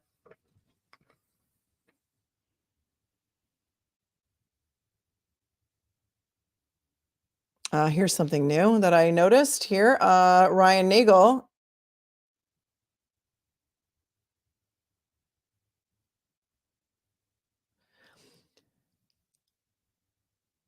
Okay. Ryan Nagel's, as you recall from his other statements, he claims that he pulled into Fairview after Karen made a right turn. He made a left turn. She pulls up in front of the driveway. She pulls up to let him pull up. He pulls up behind her. He says now, not in his original statement that Proctor took, but in front of the grand jury, allegedly, he said, the SUV's driver did not appear to place the vehicle in park at any point he observed it, as the rear brake lights were illuminated throughout his observations to include the third top center light. Well, that is very, very, very specific. Mr. Nagel reported hearing no noises coming from the interior of the SUV, which would, again, make me think that there was no fighting going on there. Mr. Nagel further indicated that he at no time while in front of the house witnessed anyone enter or exit from the vehicle, nor did he observe any footprints surrounding the vehicle in the then falling snow. That's the first time I'm hearing about any footprints. How about you? Anyone? Anyone?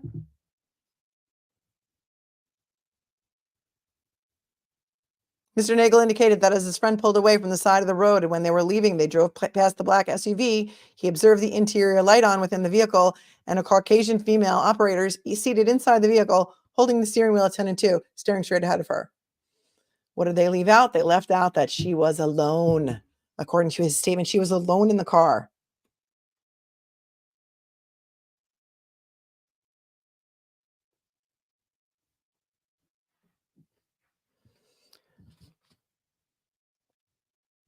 Then they're going to say that later in the day, they interviewed Carrie Roberts. And that Carrie Roberts said she met Karen at Miss McCabe's home. I don't think she said that. I think she said she met them at John's home. But let's go on because this gets a little more interesting when we get into the Aruba part of it.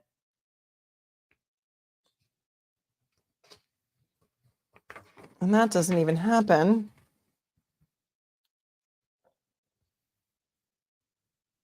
until much further along in this document. So let's just go to the chat for a second while I scroll to where we need to be and see what you guys have to say about this. Thank you, KK, for your super chat. Retired Southern California paralegal, enjoying your point of view. I'm here for this. Love Southern California. Love it. Leah Baker. Suzanne is sending you Jen's phone records. Thank you. Thank you, Suzanne. I think I just saw an email from you. Jen McCabe called John's phone at 5:52 a.m. I have the limited records and early morning. Yep, I agree. I believe you. I believe you.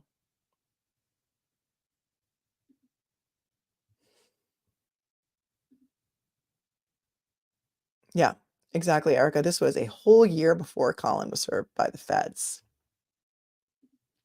Hurt Locker 66.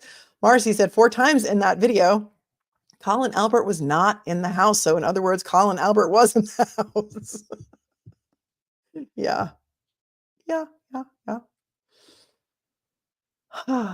Care Bear says, I can't wait to see Nettie cross-examine these so-called witnesses. Yep.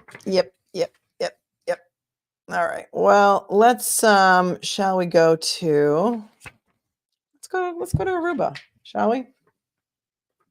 Because a lot of this we've been through. Some of it is new. We're gonna go to Aruba and then perhaps we'll go back to the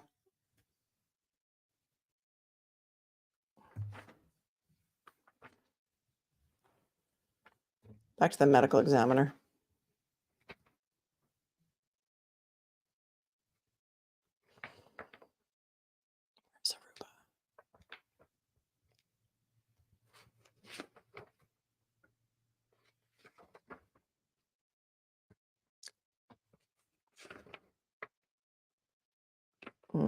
Okay. All righty. Page 24.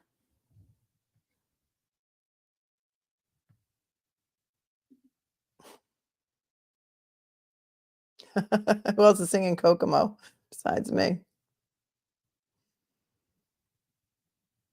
A lot of people go to Aruba. I don't know what the attraction is in Aruba. One of my kids showed me their Snap Map the other day, and they knew like 40 people that were in Aruba for President's Week. I just don't know. I don't know what goes on there. I don't know what the attraction is, but never been there, so I don't know.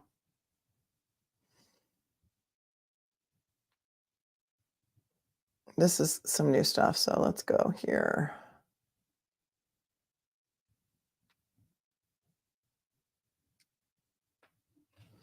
All right, we're going to start with the voicemails because this is the first time that I'm going to hear anyway, about the voicemails that apparently Karen left on John's phone. On January 29th, Mr. O'Keefe's cell phone was recovered from under his body.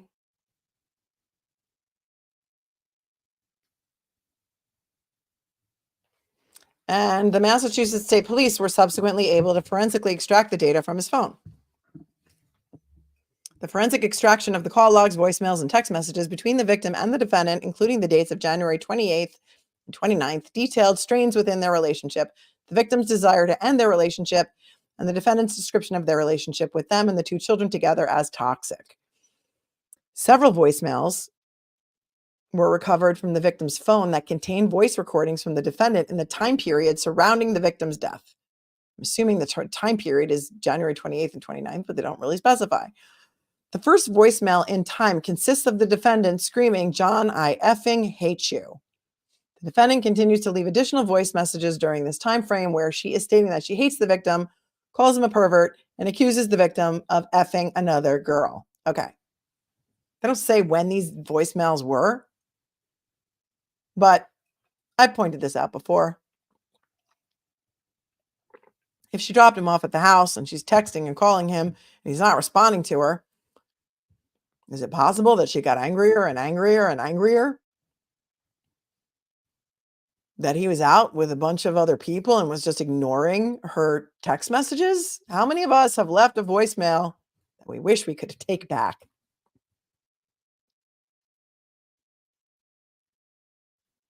On February 8th, Lieutenant John Fanning and Trooper Proctor interviewed Laura Sullivan, Marietta Sullivan, and a Mr. Levy in reference to a group trip to Aruba that occurred approximately 4 weeks prior to the victim's death. The trip had been organized by Laura. Laura had met Mr. O'Keefe, again, approximately 7 or 8 years prior, through her son's father, who was Mr. O'Keefe's partner within the Boston Police Department. Her son's father died while she was pregnant with their son, and Mr. O'Keefe stayed close with the family, becoming the child's godfather. Laura had booked the trip to Aruba with approximately 70 friends and family and had invited the victim, the defendant, and the victim's niece and nephew. 70-person trip to Aruba? That's pretty nice.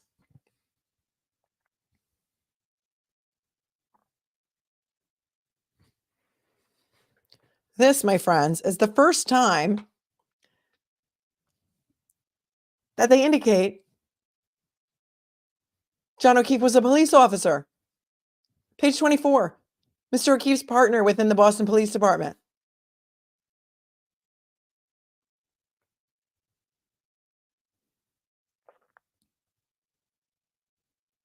Both Laura and Marietta Sullivan, as well as Laura's boyfriend, Mr. Levy, met the defendant for the first time on this trip. Laura indicated that when they went out to dinner on the first night of the trip, the defendant unexpectedly paid for everyone's dinner. So Karen Reed is generous. She picked up the tab at a dinner in Aruba for 70 people. I don't know, sounds pretty generous to me. It's not cheap to go out to dinner in Aruba, I imagine. The following day, December 31st, which is New Year's Eve, her sister Marietta arrived and ran into Mr. O'Keefe in the lobby of the hotel. Marietta indicated that she was in the elevator going from her room back to the pool bar.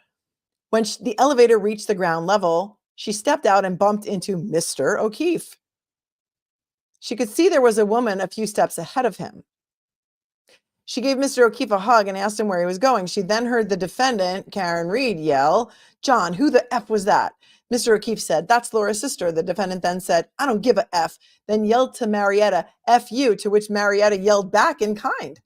Oh, so Marietta yelled back, "F you." Both sisters then described the victim and defendant being aloof from the group for the remainder of the trip. Well, this is the first that we're hearing that all these people testified in front of the grand jury. But I think that there was an incident where John that night didn't come back to the room till something like 3 in the morning, and Karen was there with the kids. And I think there was they had some beef about that, which quite frankly, I would be pretty annoyed about that too. And here we go with Brian Higgins. Are you ready for it? On February 3rd, Trooper Proctor and Sergeant Buchanan spoke with Brian Higgins. Mr. Higgins described the evening of January 28th and 29th as he was both at the waterfall and the 34 Fairview residence following the waterfall. Mr. Higgins indicated that he had met the victim and the defendant at the same time approximately 1 year prior. Mr. Higgins indicated 2 weeks prior to the victim's death, he went to the victim's residence for the New England Patriots playoff game against the Buffalo Bills on January 15th. Mr. Higgins recalled arriving at some point in the second half of the game and being one of the last guests to leave. Mr. Higgins stated that on January 15th of 2022, he was walking toward the front door of the victim's home to exit when the defendant suggested that she walk him out through the downstairs garage. Tom Ray says the Patriots were not in the playoffs in 2022.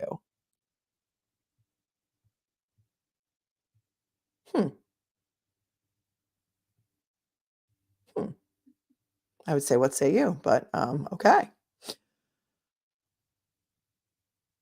While walking through the garage, Mr. Higgins stated that the defendant made an advance on him and surprised him with a kiss on the lips. First I'm hearing of this. Anybody? Anybody know that apparently Mr. Higgins testified in front of the grand jury? Wait a minute. Oh, no, he didn't testify. Trooper Proctor and Sergeant Buchanan spoke with Brian Higgins, and they must have read the statement into evidence. And that's what the statement said. Huh. Oh, all right. Arrow Saber. Bills 47-17. Patriots, January 15, 2022. Final score, ESPN. Game summary of the Buffalo. Was it not the playoffs? Pats fans know their football. That's right. That's right, they do.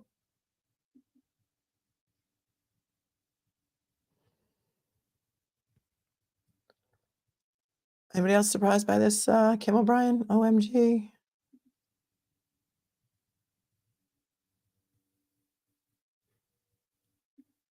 Thank you, Magnolia Gypsy. Gypsy. The Patriots finished 8-9 and missed the playoffs for the second time in 3 years, according to the 2022 Patriots season. Oh, yeah, I'm moving too quickly. But Laura says even if she was coming on to Higgins, that doesn't make her a murderer. That also doesn't change the facts of this case. Correct. But why did they file this yesterday and not seal it, not impound it? Why? Because they are trying to change public opinion. During the course of the interview, remember the interview, this is not the grand jury testimony, Mr. Higgins provided the Massachusetts State Police with printouts of his text communications with both the victim and the defendant. So he turned over all of his text messages. He printed them out, actually. Printed them out on February 3rd. 5 days later, he'd already printed them out. Is that why he left that night to go back to work? Didn't he leave 34 Fairview to go back to work at something like 1 a.m? Is that why he went back there to print out why would he have them all printed out for them? I don't know. I have questions.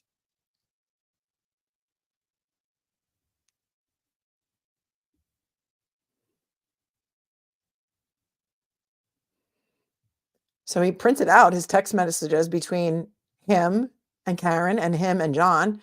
Mr. Higgins indicated that he had first received a text from a then unknown to him number that he subsequently confirmed was that of the defendant, Karen Reed, on January 12th.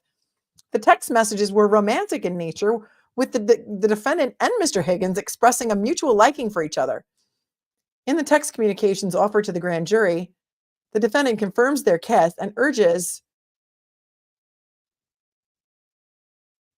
Mr. Higgins not to worry, as she knows where the cameras are on the victim's house. The defendant then invites Mr. Higgins over to her home in Mansfield, an invitation Mr. Higgins stated that he declined. However, the defendant did stop by Mr. Higgins' home on her way home from a night out with friends in Boston to discuss their relationship prior to January 28th of 2022. Discuss their relationship? What relationship?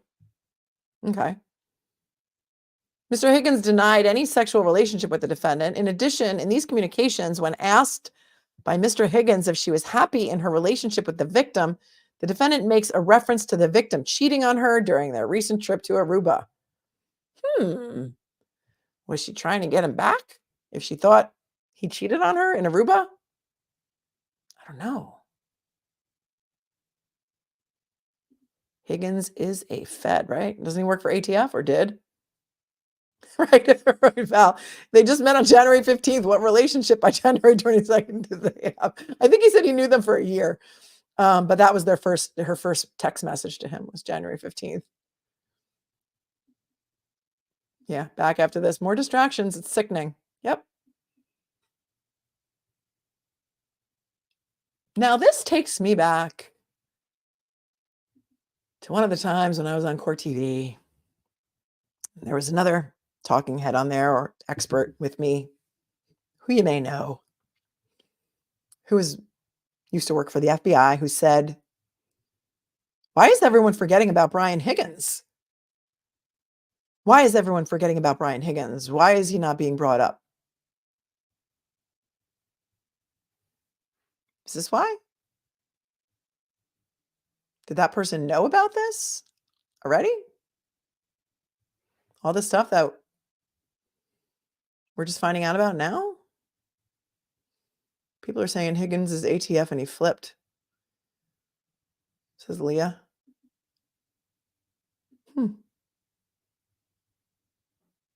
Everybody says flipped, flipped, flipped. A lot of distractions here. A lot of distractions here.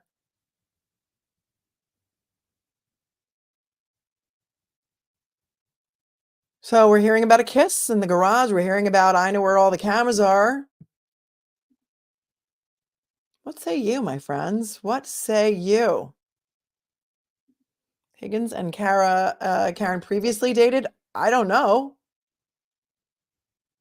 I don't know if they previously dated. They're trying to say that she came on to him at the playoffs game that wasn't a playoffs game in the garage, that Higgins turned over all of his text messages, printed out during this interview, that they were shown to the grand jury. So I'm thinking Higgins did not testify in front of the grand jury. So I found that interesting. What say you?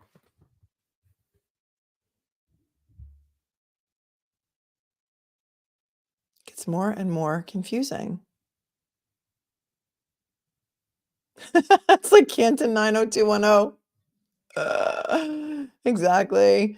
Lisa, all this isn't important. It's the Commonwealth wanting to save themselves. Yeah, but like all of this stuff was shown to the grand jury, and what they're trying to show that she had a motive to kill him because she may have kissed Brian Higgins, because they may have been texting, because she may have been mad that he cheated on her in Aruba. How about if she wants to be with Higgins, and her boyfriend cheated on her in Aruba, they just break up? Does she need to kill him? What's in it for her? Seriously, what's in it for her? Is she not? They're not married. She's not the beneficiary of any life insurance policy that he may or may not have.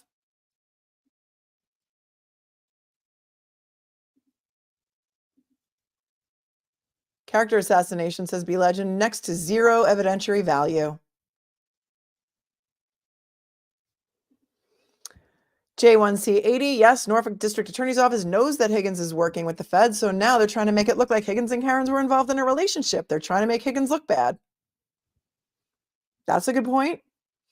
Laura says, just trying to smear Karen's character to the public. This Higgins side story is irrelevant, in my opinion. Lance says, it's all sound and fury signified. I like that. Rich McAlbert, Christy says, doctor, the text messages, no need to take my phone. I'll give you a printout. Michael Breen, never hung out in Canton, never will. That Higgins has a motive to lie for her. Says, oh, Lisa, what did you think of Ted Daniels' article? Well, let's pull it up, shall we? We've got it here. So why not, my friends? Why not?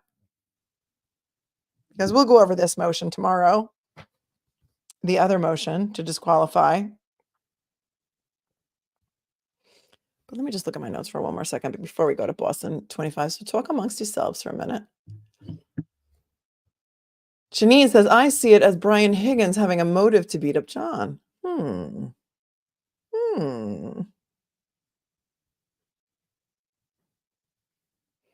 SA and Central MA says they're trying to undermine Higgins here. He's their weak link.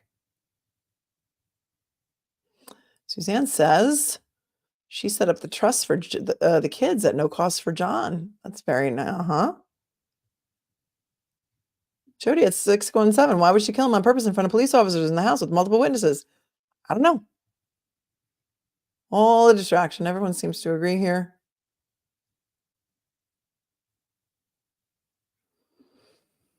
The Boxer Brief. Even if this is true, they didn't look into Higgins as a possible cause of injuries if they got into a fight. If John confronted him, that's why Karen didn't go in. He was there. Claire thought may have been JM. Interesting. Lisa Graham says Karen also helped the Officer O'Keefe take care of his niece and nephew and bailed his brother out of jail in late 2021. Marie suddenly makes me believe Higgins flipped to smear them.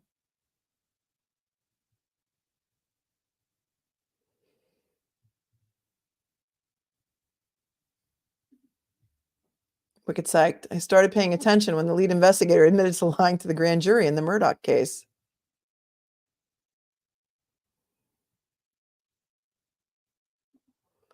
Jody 617, I think Higgins logged in to report it.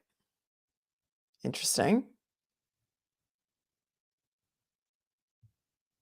Does Higgins have a wife? I don't know. Anybody know?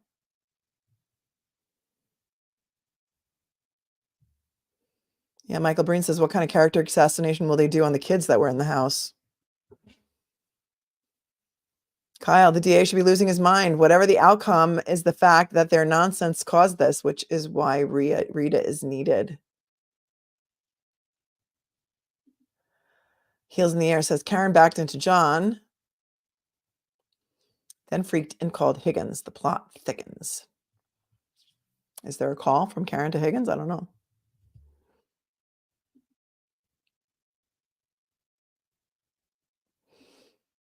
Blah. Maybe John saw Karen's text and John was mad at Higgins. Ignore the guilty people behind the curtain. Higgins, Higgins, Higgins. It's like Noonan. Who can name that movie? Noonan. When somebody's trying to make a putt. First one in gets a shout out. Noonan. Classic movie. Let's take a look at the Local 25 story somebody just brought up. And we can even play the clip.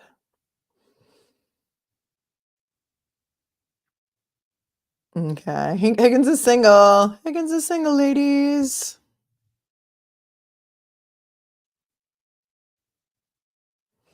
All right, and the first one to guess the correct movie is 99 T-Bone. That is from Caddyshack. Noonan. He's trying to get him to miss the putt. Excellent. Excellent job. Okay.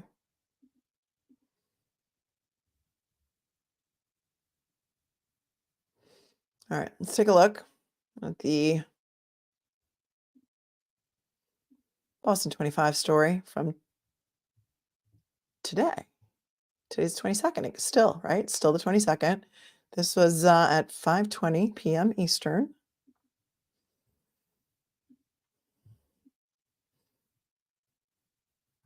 Just froze for a second. Those dinner reservations and tea times will have to wait because there's an art film. Hold on. Why can't we make this the full screen?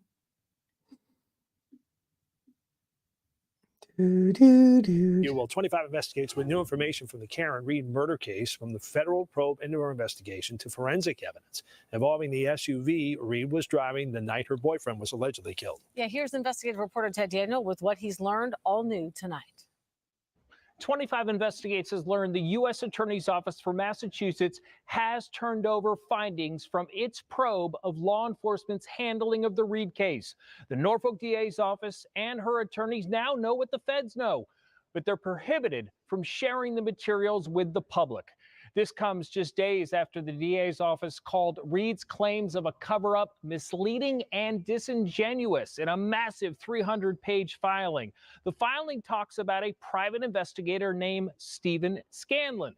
The defense says he was the first to come forward with allegations John O'Keefe was beaten to death and not struck by Reed's SUV. Well, according to state police, Scanlon does not consider himself a whistleblower. He says he only shared a theory based on his opinion and the media reports, and he had no personal knowledge of what happened. The DA's office says they've definitively confirmed through two experts that Jennifer McCabe's "How Long to Die in Cold" Google search occurred following the discovery of O'Keefe's body and not hours earlier, like the defense claims. And the DA's office accuses Reed and her attorneys of conspiring with the blogger known as Turtle Boy to make, quote, personal attacks on witnesses and their family members. And Thursday, a new filing from the prosecution. It says O'Keefe's DNA was found on Reed's broken taillight, and tiny pieces of taillight found on O'Keefe's clothes are consistent. Okay. All right. I'm going to stop right there. I'm going to ask you this question. They are saying that John O'Keefe's DNA was found on the taillight pieces. Okay. He's wearing long sleeves and jeans, and it's cold out. If the car hit him, how's his DNA getting on the taillight?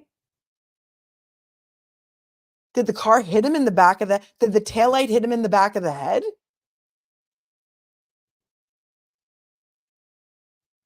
Would his DNA have seeped through his clothing?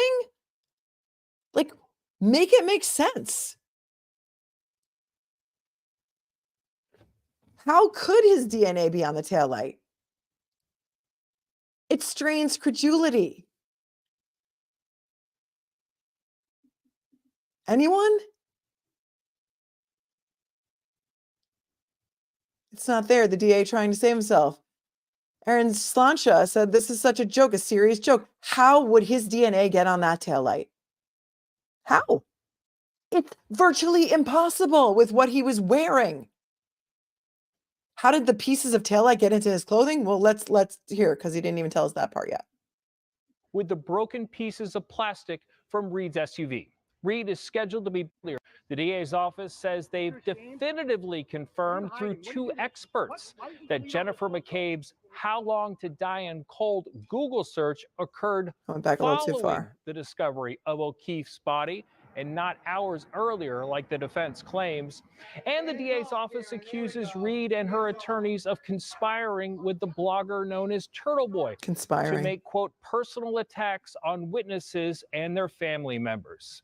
And Thursday, a new filing from the prosecution.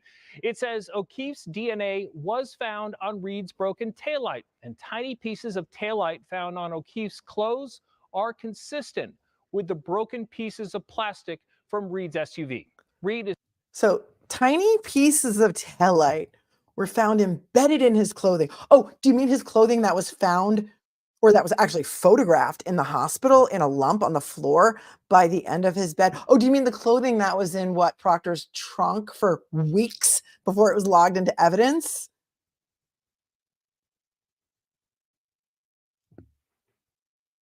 You mean that clothing?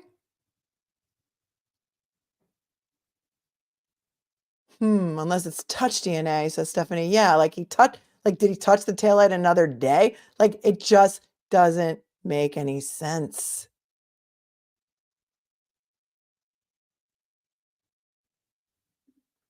Sons 107. I mean, all he had to do was wash the car and his DNA was on it.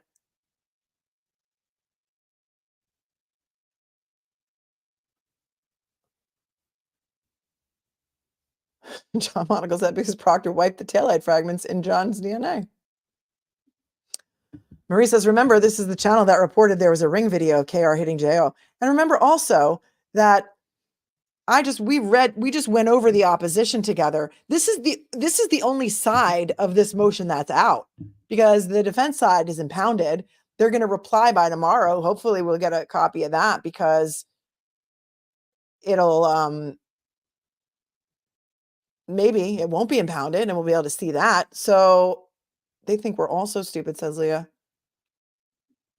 Is scheduled to be back in court on Monday as both sides look to delay her upcoming trial. For 25 Investigates, I'm Ted Daniel. So, yeah, there's that. Have you guys ever had an incident?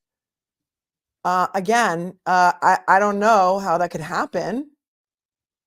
I don't know. Am I crazy? Am I in the Twilight Zone here? Am I the crazy person? I mean, sometimes I am, but I don't know how that could really be. Huh.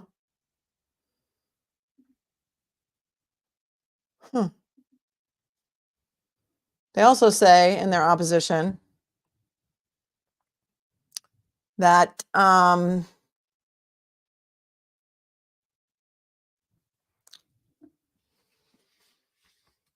there's a lot of talk about the taillight. I just want to go over a little piece of that.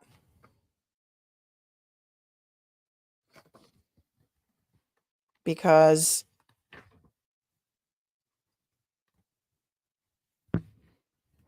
suddenly there's a big red piece of taillight missing.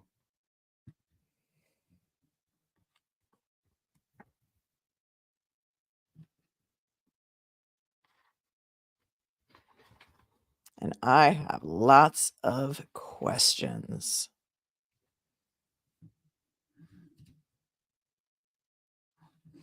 And that doesn't come in until page 16.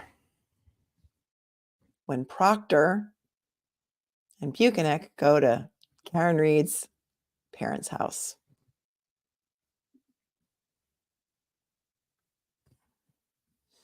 But now,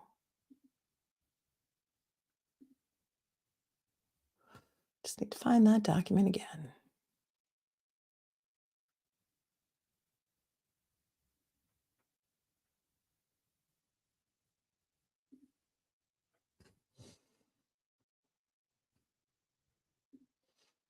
I don't know why things disappear. Why do things just disappear on me?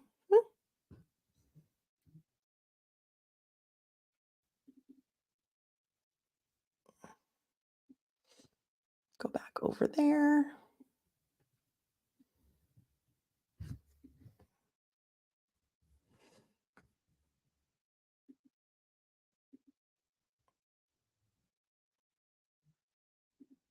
Marie, the taillight fairy sprinkled the taillight on the clothing that were not put into evidence for weeks. One step beyond you, poly is shatter resistant, but you have to be doing 60 to get it to shatter. Yeah, and it's not going to shatter when it hits a soft body anyway, either. Scott McGinnis, Ted Daniels is funny. He's silent when it comes to reporting on the defense motions. Bias much, Ted? Kevin, if he had long sleeves on, how did he get the bite marks? Well, I guess a dog can bite through a shirt, right? That's what the dog bite expert said. When did he touch it? I don't know. Jen O says, hell to the na to the na. All right, let's go to page 16 here. And we talk about the taillight for a second. Broken. Is it broken? Is it cracked? Is it shattered? Is there a giant chunk missing? You're gonna hear about all of it.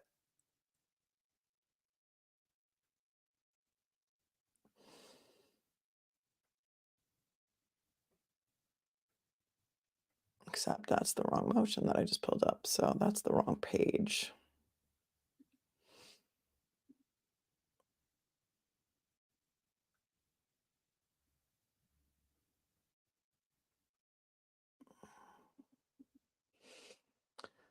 It's the right page.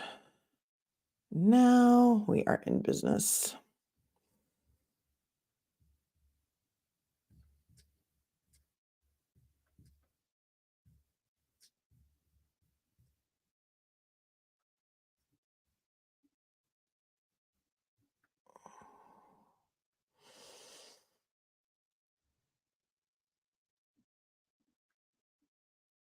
Okay, here for the first time since some photographs were released on Twitter the other day, for the first time, filed yesterday, we're going to hear about some other damage to the car other than the taillight. So in their opposition, this is on page 17. Let's go back to 16 for a second.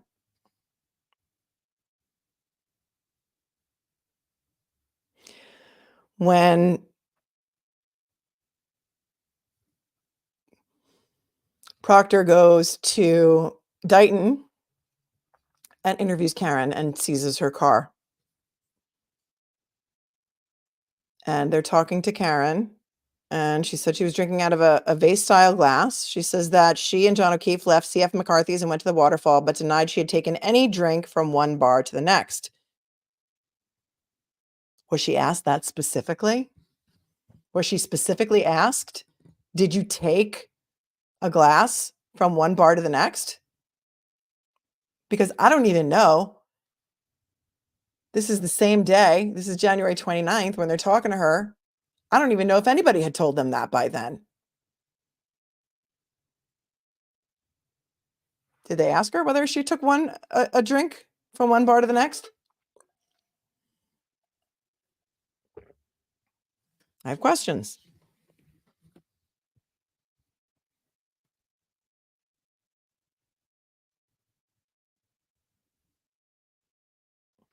Okay. The defendant stated she had dropped the victim at the house on Fairview and went home since she was having stomach issues at the previous bar. The defendant stated that she dropped the victim off, then made a 3-point turn in the street and left. Okay. Everyone else said that there was no 3-point turn. Which is it? She stated that she did not see the victim enter the residence. The defendant indicated that she first observed the broken taillight in the morning and did not know how she had broken it the previous evening. Okay. She noticed it in the morning.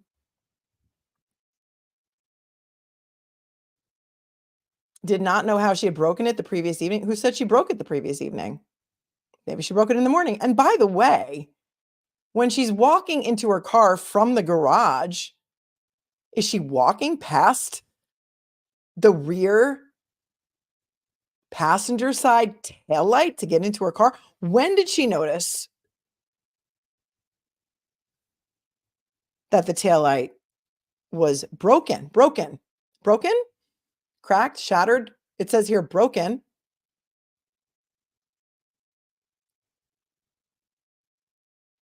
In the morning and did not know how she had broken it the previous evening. I don't know that she said she broke it the previous evening.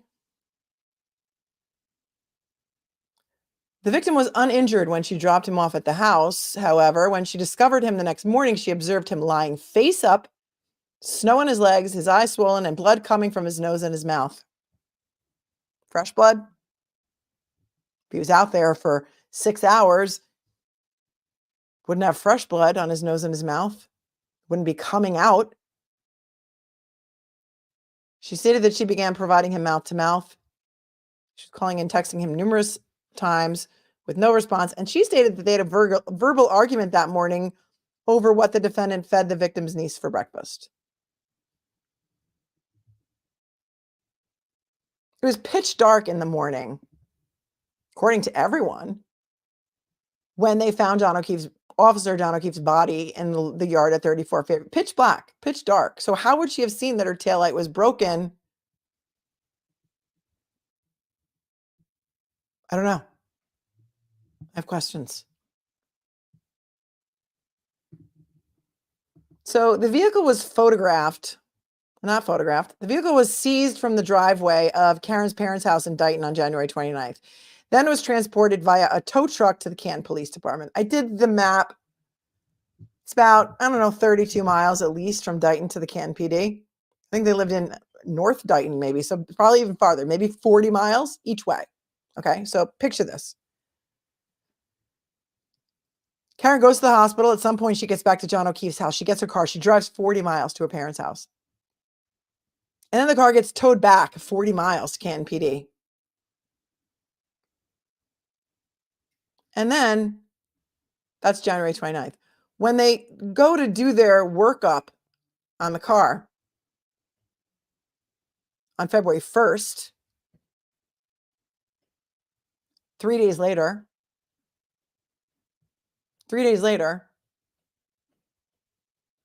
they observed fragments of broken glass on the rear bumper of the vehicle. Broken glass, like the cocktail glass, like the drinking glass. There are still fragments on the broken glass on the rear bumper 3 days after it's seized, after the car drove 40 miles to Dighton, got towed back in a blizzard. She must have driven there in a blizzard too, right? But there's still broken glass fragments on the rear bumper of the vehicle when it had been at Canton PD for 3 days before they started looking at it. And by this time, the right rear passenger side taillight was shattered and pieces were missing from the red and clear areas. On the right side of the rear tailgate, a deep scratch and a minor dent were observed. On the right side of the rear bumper, above a small red light, 2 scratches were observed, as well as one area where the paint was chipped off.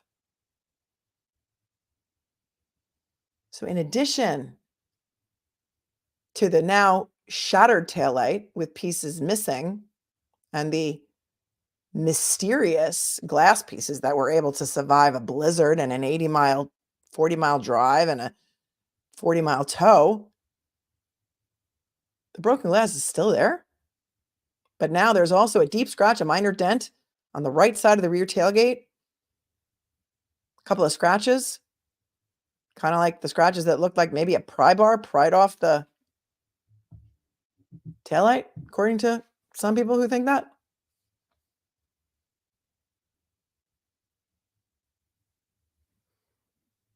I find it curious. I also find it curious that they don't say what time the vehicle was seized. The black Lexus SUV was seized from the driveway. Was it photographed? Should be photographed.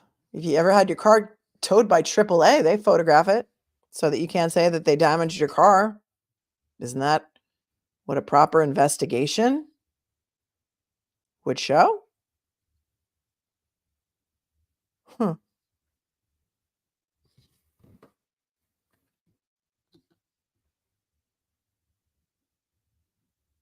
And now the taillight is shattered, but Jen McCabe and Carrie Roberts said it was cracked.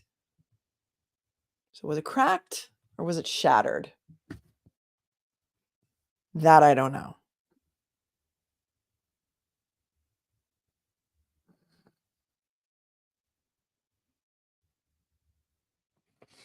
All of this damage is there too. We're just learning for the first time. Anybody know about any of this?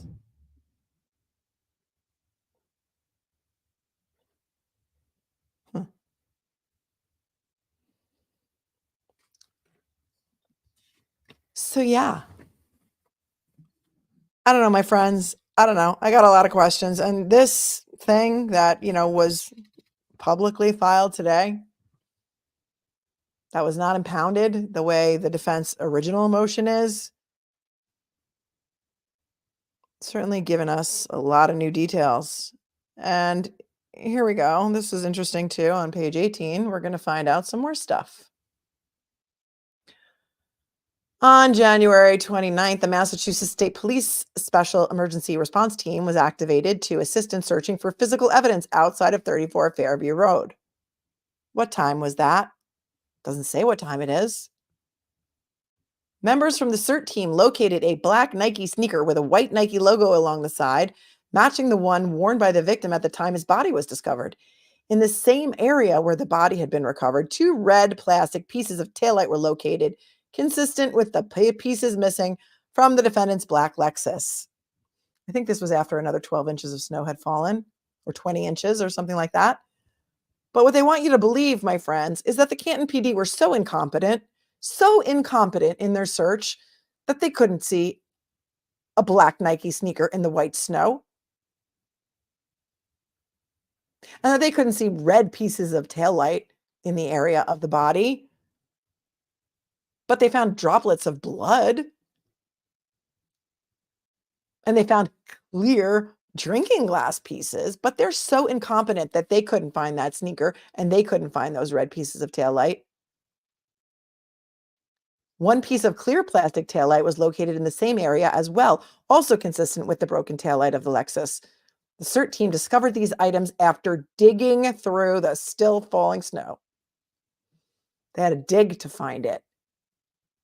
But when the body was discovered, there was only 2 inches on the ground, so they wouldn't have had to dig.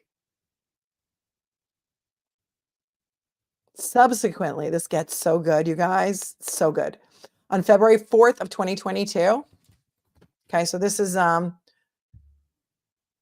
6 days after, Canton Police Detective Sergeant Lank was contacted by Lieutenant Gallagher, who had received a call from the Canton Police Chief Berkowitz in relation to driving by the residence on Fairview and observing a red broken piece of hard plastic. 6 days later. I mean, try and say that 5 times fast. Canton Police Detective Sergeant Lank was contacted by Lieutenant Gallagher, who had received a call from Canton Police Chief Berkowitz in relation to driving by the residence on Fairview and observing a red broken piece of hard plastic. So they want you to believe Chief Berkowitz happened to be driving by 34 Fairview and happened to see a red broken piece of hard plastic. Because at this time, it says the weather conditions improved and significant amounts of snow had melted in the interim. Sergeant Lank responded along with Detective Taylor, who photographed the item in place and contacted the Massachusetts State Police, who subsequently secured the item from the roadway. From the roadway. So it was in the roadway? It was in the roadway.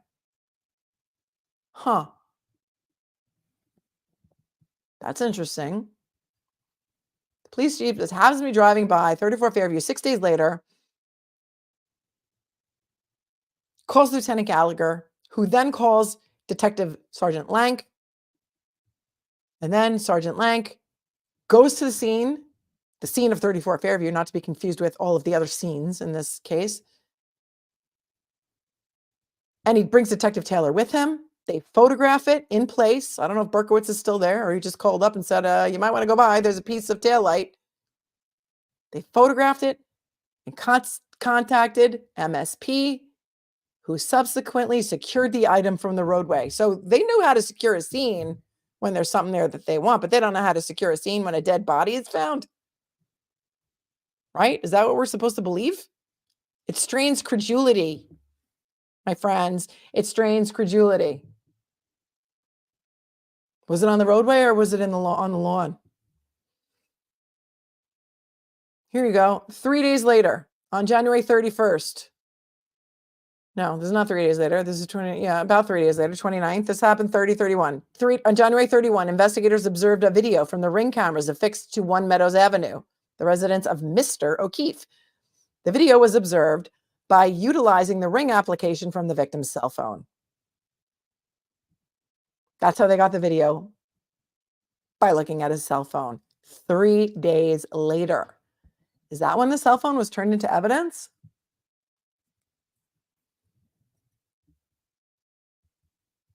The data in the application showed that 2 cameras were connected to the victim's account under his email.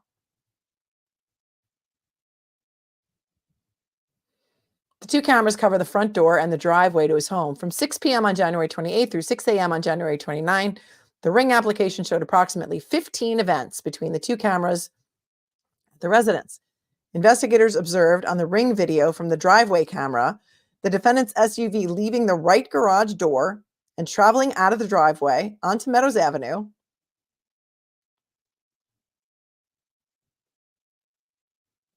and turning left onto Pleasant Street at approximately 5:08 a.m. on January 29th.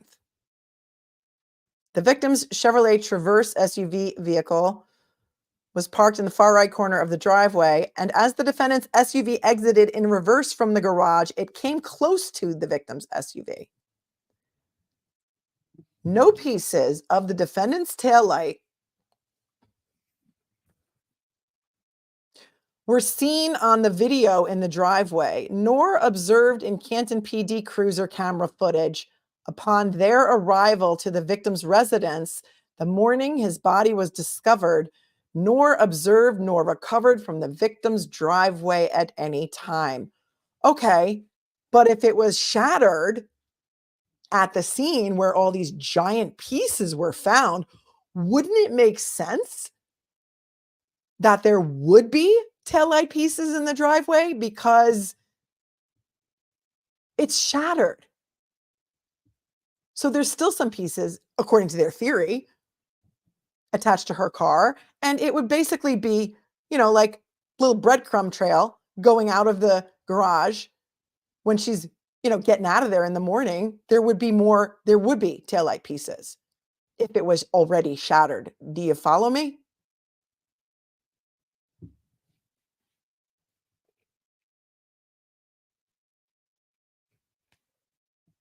It was dark. Is the video going to show that? Did they ever look for taillight pieces there?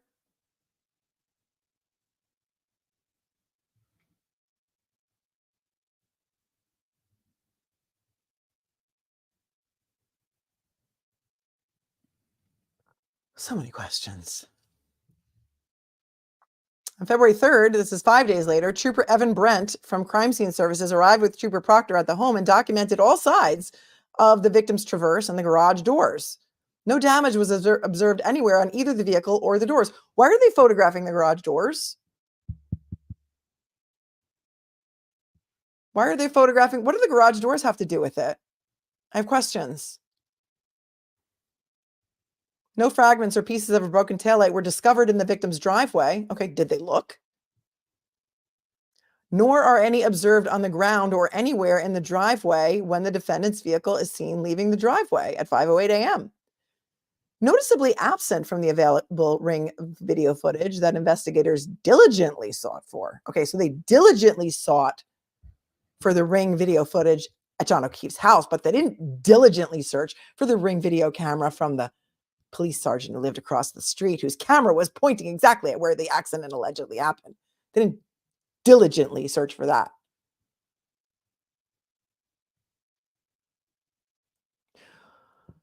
Noticeably absent was any video of the defendant's vehicle arriving at the victim's home in the early morning hours of January 29th after leaving the 34 Fairview residence.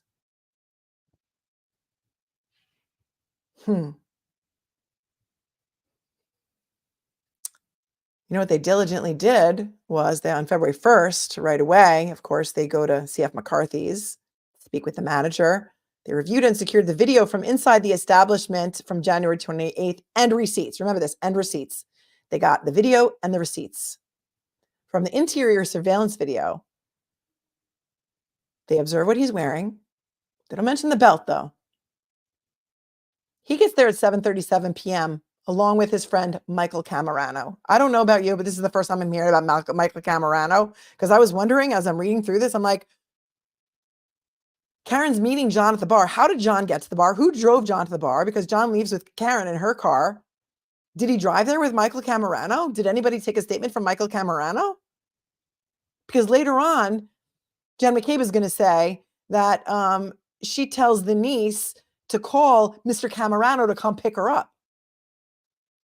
Anybody take a statement from him? Does anybody know?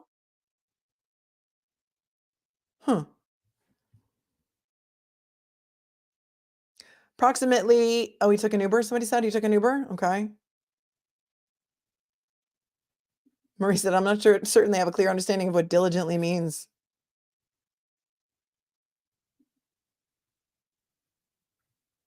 So are they, yeah. So are they saying Karen deleted the ring footage of her arrival home? But I thought they said she was blackout drunk at the time. I know, right. You can't use it as a shield and a sword. Which is it? Which is it? Joe can find a tiny piece of glass from his car in the snow. No one in the house saw a 6'2" man laying on the snow when there was 2 inches of snow. Right.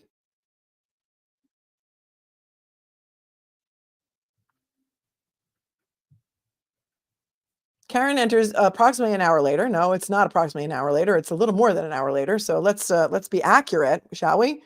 At 8:51, they know exactly, I mean, they take great pains to talk about what she's wearing.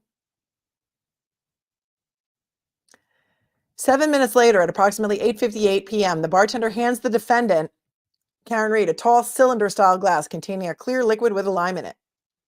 At approximately 9:15 p.m., the victim hands the defendant a cylinder-style glass with a clear liquid and a lime in it.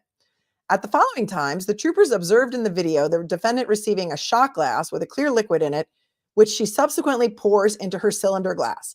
9:20, 9:33, 10:22, and 10:29 p.m. At approximately 9:57 p.m., the bartender is observed handing the defendant a tall cylinder-style glass with a clear liquid in it and a shot glass with a clear liquid in it for a total of 7 drinks the defendant receives and consumes during her time at this bar. I submit to you that if that was true, this woman would be crawling on the floor, and the video would show her bobbing and weaving out of there, and she would have appeared visibly hammered at the next bar that they go to when everyone else says that she wasn't drunk or didn't appear drunk or didn't seem drunk at all. At approximately 10:40 p.m., the victim and the defendant are observed leaving the bar with the defendant holding her last drink in her right hand as they exit. Okay. So you got all this video and all of these shot glasses and her receiving all of these things and allegedly drinking them, and you got the receipts. So where are the receipts? Where's the receipt that shows what it was that she was drinking? You were so diligent in your investigation and you've got the video. So where are the receipts connecting what those drinks were to what she was handed? I don't see them here. Then they go to the waterfall bar. They got that surveillance footage as well as the receipts from there. They enter the bar. They don't mention anything about her drinking anything there. They've got the receipts. Tell me what she drank there. At 10:54, at 12:10 a.m., she walks out with 2 females leaving through the front door. She walks out. She couldn't have been that hammered. She couldn't have had 7 shots of vodka in the 1 hour that she was at the bar before this one. Strains credulity, my friends. It just strains credulity, and they want you to believe it. They want you to believe it.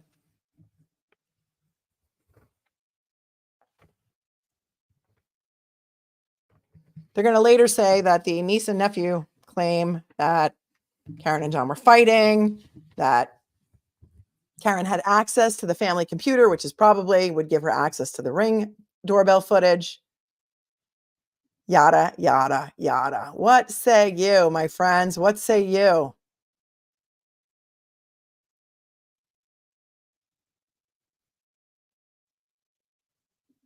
Thank you, PTSD Healer, for your $10 super chat. Thank you, Pete Pablo, for becoming a member. And also to Caitlin Poole for your $20 generous super chat.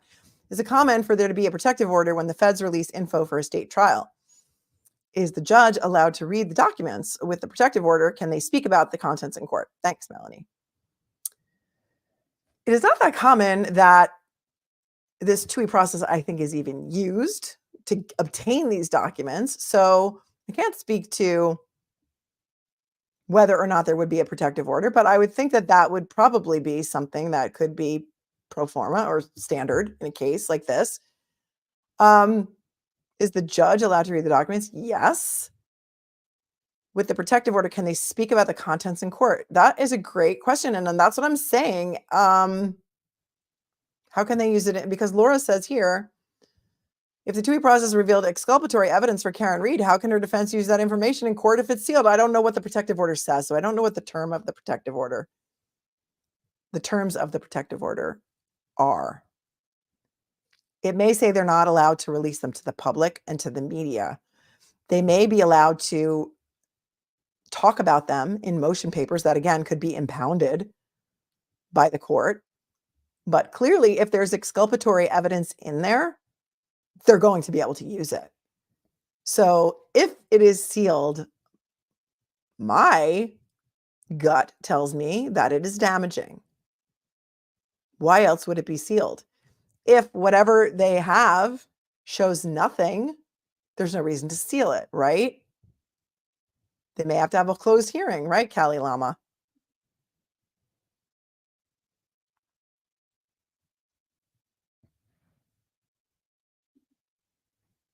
Thank you, Sonia, for thanking me for giving my time. So appreciated. I so appreciate you for watching for 3 hours. This was a long one. I knew I was being so ambitious when I thought we could do both motions tonight. But I'd like to come back tomorrow night if you'd like, and we can go over the motion to disqualify the DA because that's a juicy one. It's not as long. Well, the response is 300 pages, but a lot of it is exhibits. Jim said if I wrote this in college, I would have been given an F. He says, does what say you translate to Spanish any better than que dices tú? I don't know. I don't know. What say you? I got merch that says that too. Further supports the idea that they want to throw Higgins under the bus. Patriot. I think it's because the media is run by clowns in America and the CW has ramped up its disinformation campaign on the clowns MSM. Truth will always defeat propaganda, so that's reassuring.